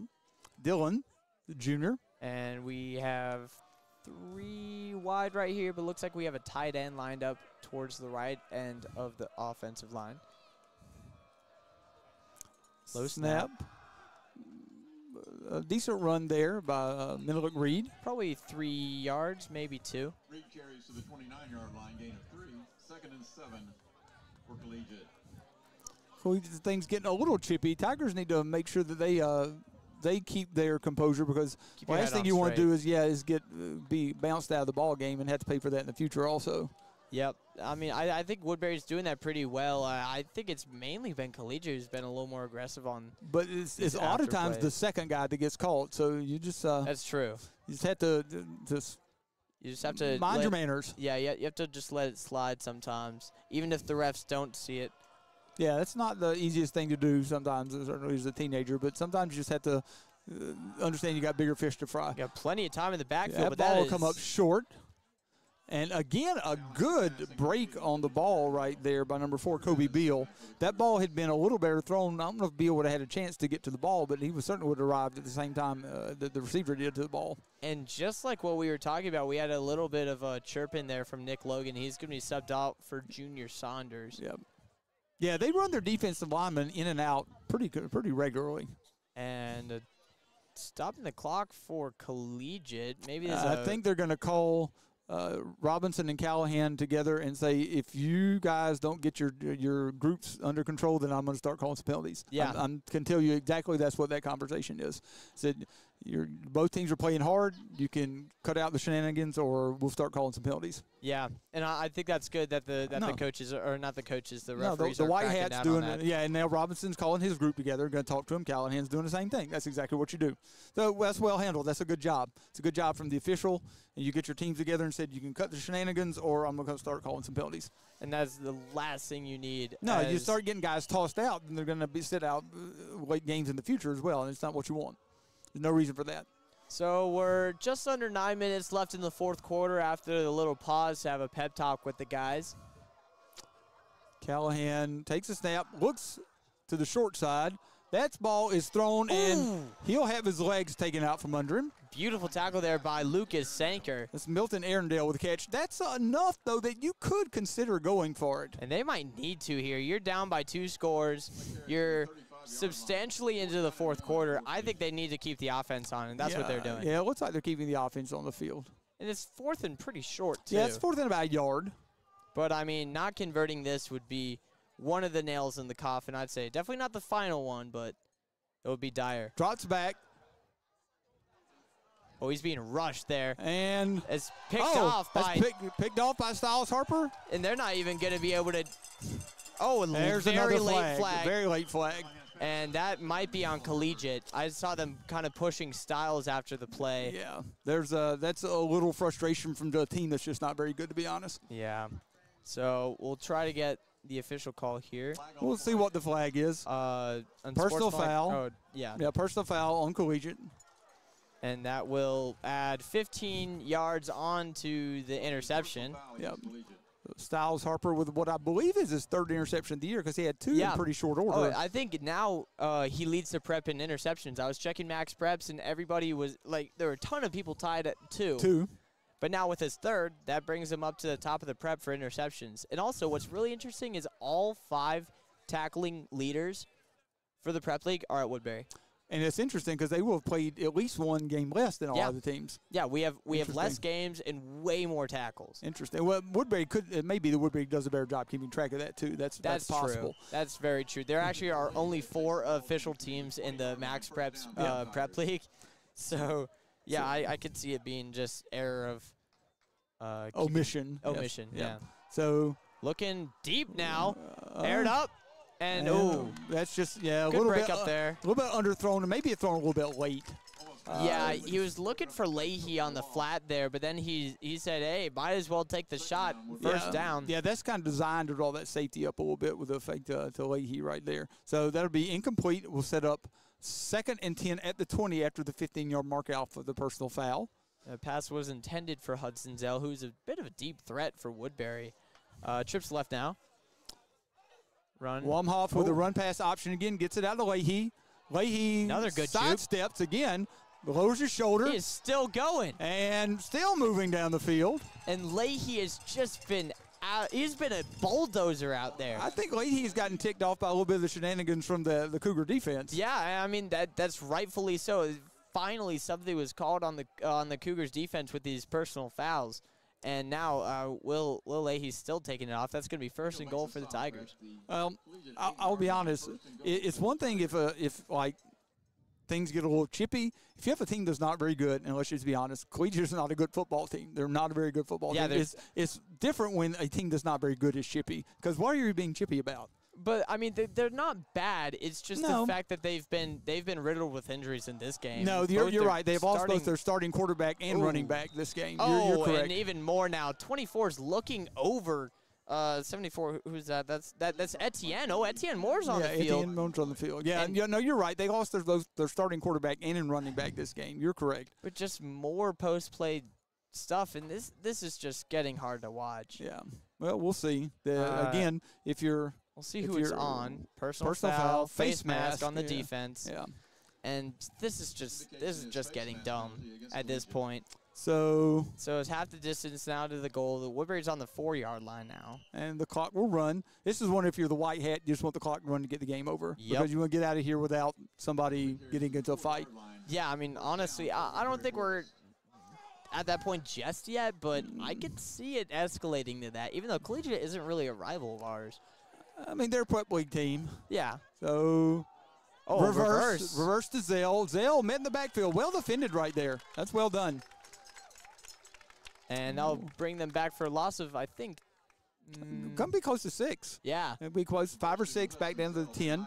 Ran a little reverse action right there, and Collegiate sniffed that out and defended it well. Actually going to block that, spot that at the 11. Moore is now off for Saunders. Merlin is now on the field. Yep, Merlin in the slot. They're going to give it to Hudgens. Hudgens breaks through for a little bit, but he's stopped for a gain of maybe 3. Yeah, maybe I think 4. they'll spot him close to the 8 or 9 yard line. So it'll be 3rd and goal here for the Tigers. And we'll be a little past the halfway point in the 4th quarter by the time the ball is snapped. Looks like they're going to spot him about the 8, if I think. If I see that correctly. Be 3rd and goal from about the 8. I mean, but here's the thing. If nothing happens here, maybe an incomplete pass or a run for nothing, do you go for it or do you go for the field goal? I kick the field goal. I would kick the field goal, because if you get the field goal, you would be ahead by 17 points, which is 3 scores. Game. Yeah, because 2 touchdowns, 2 2-point conversions, if it comes to that. So a little bootleg action. Looks for Leahy, who is into the end zone. Beautiful touchdown pass from Wamhoff to Leahy, and that will put the final nail in the coffin in this game as the Woodbury Tigers take a 27-7 lead over the Cougars of Collegiate. And Jack Severs had pretty good coverage there. Wamhoff just put that ball right on Leahy's fingertips and into the end zone. Trying to get the the replay here. Oh, that's just the celebration from Will. Yeah. But a beautiful rollout there from Wamhoff and just a great pass to Leahy. And Leahy's been looking great this game. Yeah, he's been fired up this fourth quarter. Ball's down, kick is up, line drive a little bit of it, but inside the upright and true. 28-7 in favor of the Tigers. 5 minutes and 39 seconds left to go here in the fourth quarter.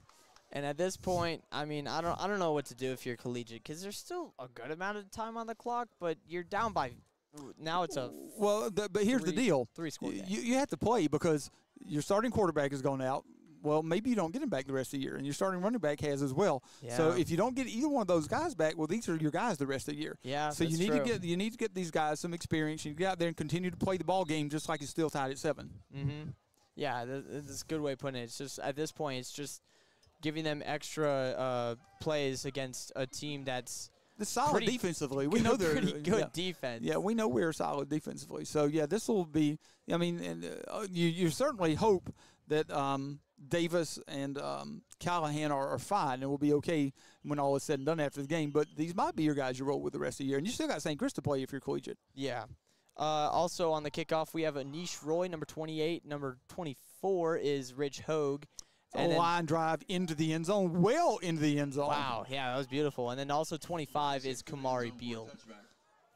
Collegiate takes over first down at their 20. I didn't even notice this. We have player weights on our roster. Yeah, we have that. We don't often see that in a lot of other rosters. So let's see. Ball be spotted at 20.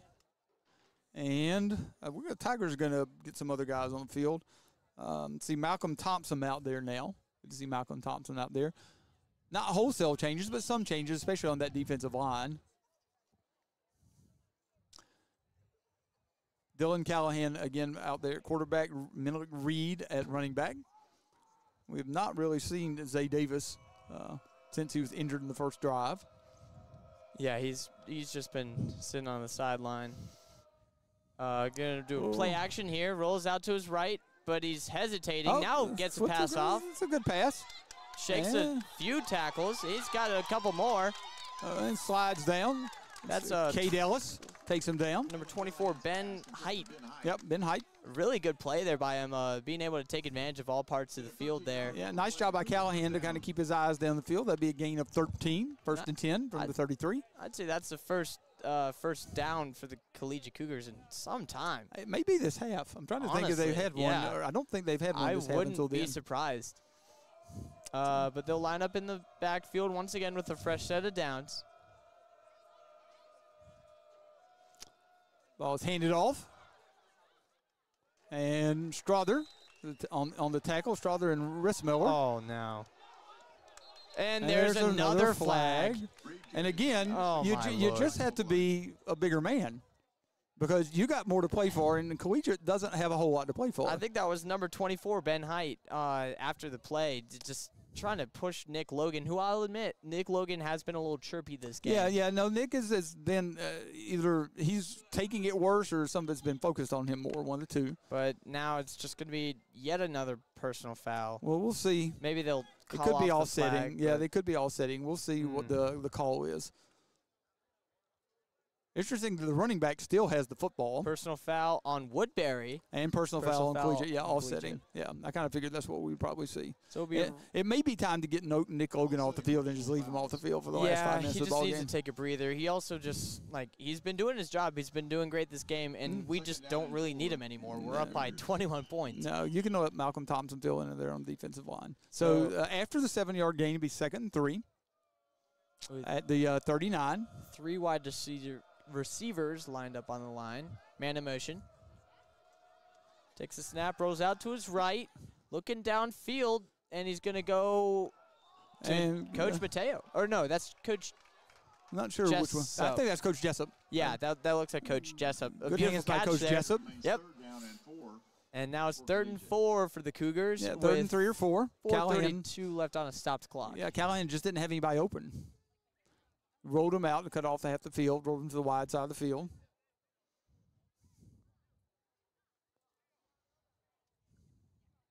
And a bit of a stall here on offense. Looks like they're getting the play call. The play clock's running, so the play clock's down to about 10.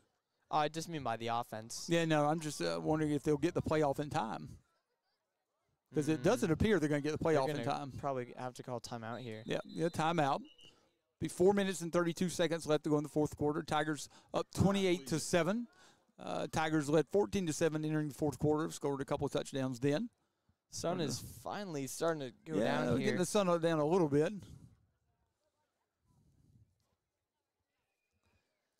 So Tigers up 28-7.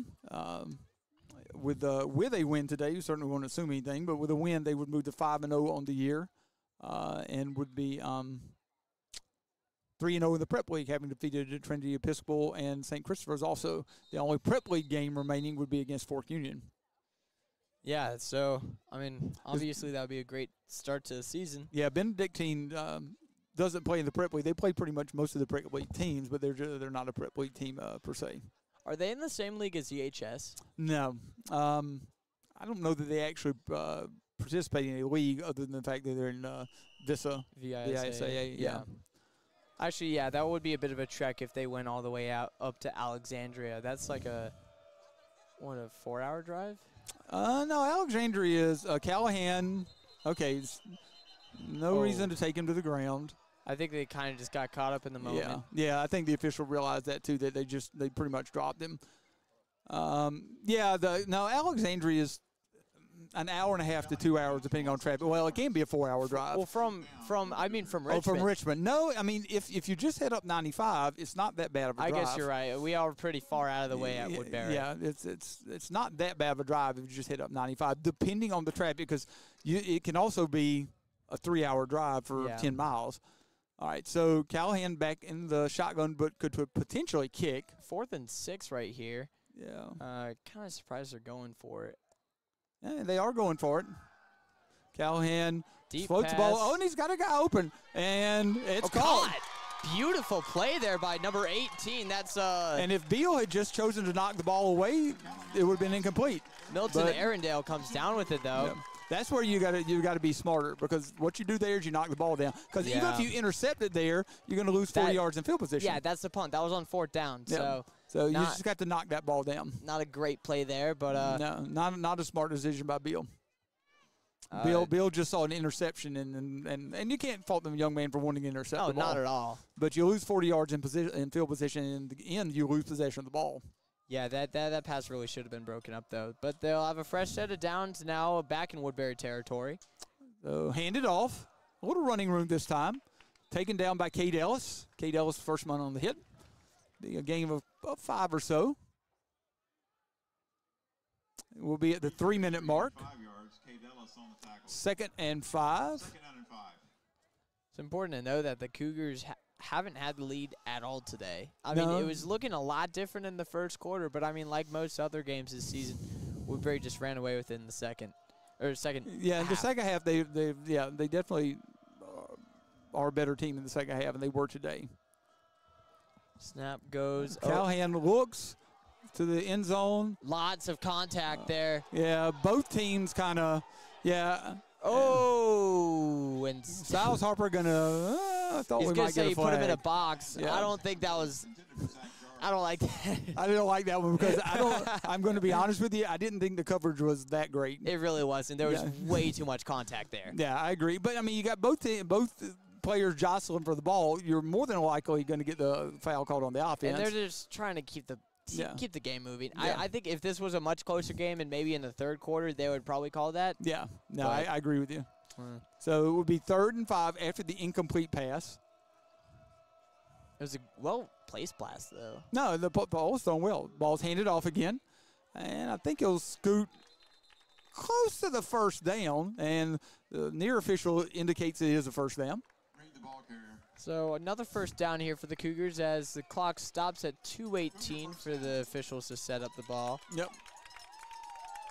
And you gotta appreciate the fans who are still here, still cheering for their team.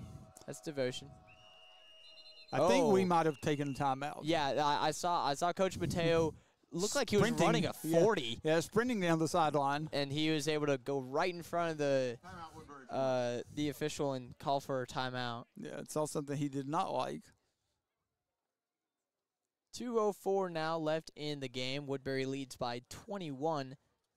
Have all 4 touchdowns been scored by Mark? Touchdown pass. What was the second touchdown?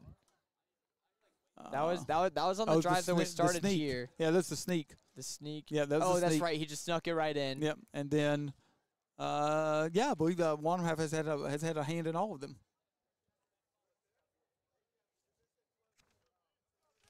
And then he had the passing touchdown to Leahy. Yep. Yeah, he's had a hand in all the touchdowns. He's had a couple rushing and a couple passing. Yeah, and then he ran it in himself. Yeah, so that's at least 8 plus 12. That's at least 20 points just in touchdowns for fantasy. If he were to play Prep League fantasy. Prep League fantasy football. Plus all of his rushing yards, which he's had a good amount, and all of his passing yards. I'd say he's probably having a 30-point game today. Yeah, he's had a good game. Well, that's what you want from your quarterback. Yeah, he's been having himself a day. That's what you want from your field general. So, man in motion. First down at the 20. What is called lots of times orbit motion. It orbits around the quarterback. And that's Sanker. good coverage by Sanker. Yep, it sticks to his man like glue. Yeah, that's a pass that was probably not going to be caught by either one of them. Yeah, it looked a little high. Yeah, that's good. A tough. But if you throw that too low, you give Sanker a chance to undercut that route. Yeah, no, throwing it high is definitely the better way to go here than throwing it low. And 82 is fairly tall receiver.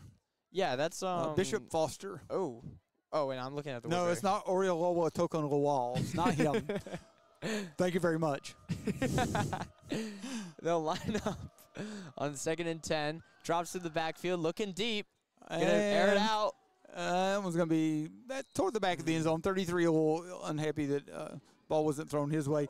If you broadcast enough, Troy, one of the things you will learn is when you run into a name like Oriolua Tokalawal, you say it with as much confidence as you can that you know exactly how that name is said. Oh, yeah, no, you need to just own it. Yeah, you just go, this kid's name is Oriolua Tokalawal, and you just say it, and you say it with all the confidence in the world you can say, and you hope, because I did ask how to pronounce the name. Oh, you did? Yes, oh, okay. I did. So you say it with all the confidence in the world, and you hope that was right, because we certainly would not disrespect the young man by saying his name wrong. Of course. Man in motion, up. Drops back, looking deep once again. Wigged him right there. Took a little bit of a hit. And looked like that was intercepted. I think Robinson intercepted that. Yes, the officials say that was an interception in the end zone. And just pretty much insult to injury there. That ball was it was underthrown, which it was a prayer. It threw it. You're in the position now. You're just trying to put some points on the board, and also he's the younger, less experienced quarterback getting out there trying to get some experience. Yep. So the interception will force a touchback, and the Tigers will be. Yep. Tigers will have the ball at 1st and 10 to 20. And, I mean, we'll probably just be expecting, I know Collegiate's down to 2 times. I think they're down to 1. Maybe they have 2. But I know we're down to 1. We have our backups out now, so I'll try to get you them. 81 is Jacob Katanga. Yep. We have number 10, Phillips Blair. I think that's number 16. Oh, I think that's Shorty. Yeah, Shorty's running the ball. A good run there. He's got more room to work, and he's putting on the jet. Shorty Struther is finally taken down by the neck for a gain of probably 60 yards. Well, let's see. Is it the 20? And they spot him at the. Let's see where they spot him. And a beautiful run there by Shorty Struther, which his freshman year, he played on JV football. Well, he's a capable running back. We know that. Yeah, he played running back for JV and ran all over all of the defenses that they played against. Spotted at the 25. That's a 55-yard run. Who else do we have out here? We have number 21 is Boyd Looney. Yep, good to see Boyd out. 89 is Marshall Hughes is out. We have number 70 is Buddy's still in. So I think we have a good bit of our starting linemen still in. If you keep linemen in, you can still continue to do some things that make sense. Blair gets it, hands it back over to Shorty. Shorty's gonna find a couple gaps.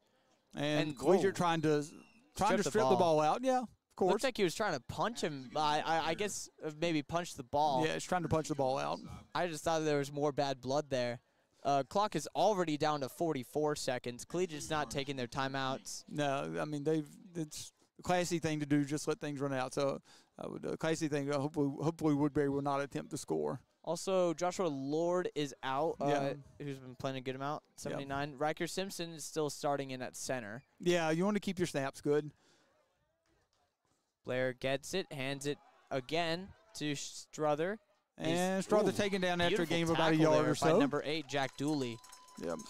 And they're just going to let this one run down. Number 50, Braden Mitchell in on that O-line also. Oh, Braden Mitchell. Out. Yeah, good to see Braden out there. And ATN again. And that'll be the last play.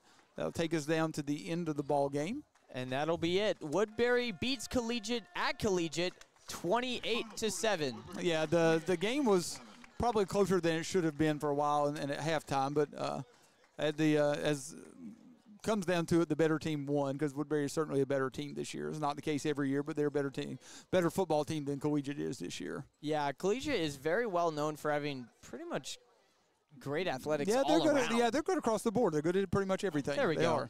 So we have Tiger touchdown, Wamhoff to Sanker, Tiger touchdown, Wamhoff sneak, and then he had his own sneak, and then he had a touchdown pass to Leahy. So those are the 4 touchdowns for the Tigers, all by Mark Wamhoff, who just committed yesterday to Carnegie Mellon. What a weekend! Great weekend for Wamhoff. That's Carnegie Mellon. If you're not familiar with Carnegie Mellon, that is a really strong academic institution, extremely strong academic institution. In fact, when we built the new math building some years ago, the math department actually went up to Carnegie Mellon to look at their math building and get some ideas for things that we might do with our math building. It is a really, really, really good math program. In fact, I think they said in their computer science department they had like 5,000 applicants every year or something like that, and they accepted 50. Ooh. So somewhere around. And the average SAT math was for the 5,000 applicants, not for the guys they accept, was like 750. Oh gosh. So yeah, it's absurd. Yeah, it's a really prestigious academic institution. So congratulations to Mark Wamhoff. All right, well let's start winding things down a little bit. The Tigers took care of business today, 28-7, moved to 3-0 in the Prep League, 5-0 on the season. They will host a different team next week. We will see a Benedictine College Prep team next week that is really, really strong. Yeah, that's going to be a great game. I'm sad that I won't be on the call for that, but we'll have John Dukeman, who ran the camera here. Yeah. He will be on the game. So we'll have some guys. Yeah, they'll be third and fourth form parents weekend, so we'll have a lot of guys that will have vacated the premises last week because there's also no classes, not this Monday and Tuesday, but the next Monday and Tuesday. Yep. So a lot of guys will left. Well, let's wind things down a little bit. I always go first for the man of match. So you should go first this time because I don't want to take your guy. No, I mean it would be easy to pick Wamhoff for sure. I have 2 set up. I'll just take the other one that you don't take. Well, I mean there's a number of guys that played really well today. And on defense, a lot of guys just made good plays. I'm gonna go with one that we probably could do more often, but we don't. But he gave the Tigers such great energy in the fourth quarter, and he just played a good ball game. I'm gonna go with Will Leahy because great energy in the fourth quarter, some really touchdown catch, but just some things to kind of keep drives moving. And also, my man of the match is Will Leahy. Yeah, just kept fighting and had a little fight in him. He was my other one, and then my one, obviously, Mark Wamhoff. Yeah. I mean, he just had himself one heck of a game today. He did. I mean, couple on the ground, couple through the air, just a good field general out there. Yeah, I agree with you. And I think part of the reason for that is he almost never went deep. He was keeping the ball short and medium passes, and they just did a fantastic job of driving down the ball, especially in the second half. Took what was there. You're exactly right. You take what's in front of you, and you don't try to make plays that aren't there, and you manage the ball game well. And he did, and it paid off for him. Yep. Well, like I said, we will be we'll be on the air next Saturday. That's a Saturday ball game as we host a really, really good Benedictine College Preparatory School who had also defeated this collegiate group last week. 42-0. Yeah, in even stronger fashion. So that was it'll be a really good team that we'll have coming to the Forest next Saturday. So I am Coach Chris Holmes. And I'm Troy Lupian. We're signing off for today. Take care and go Tigers. Go Tigers.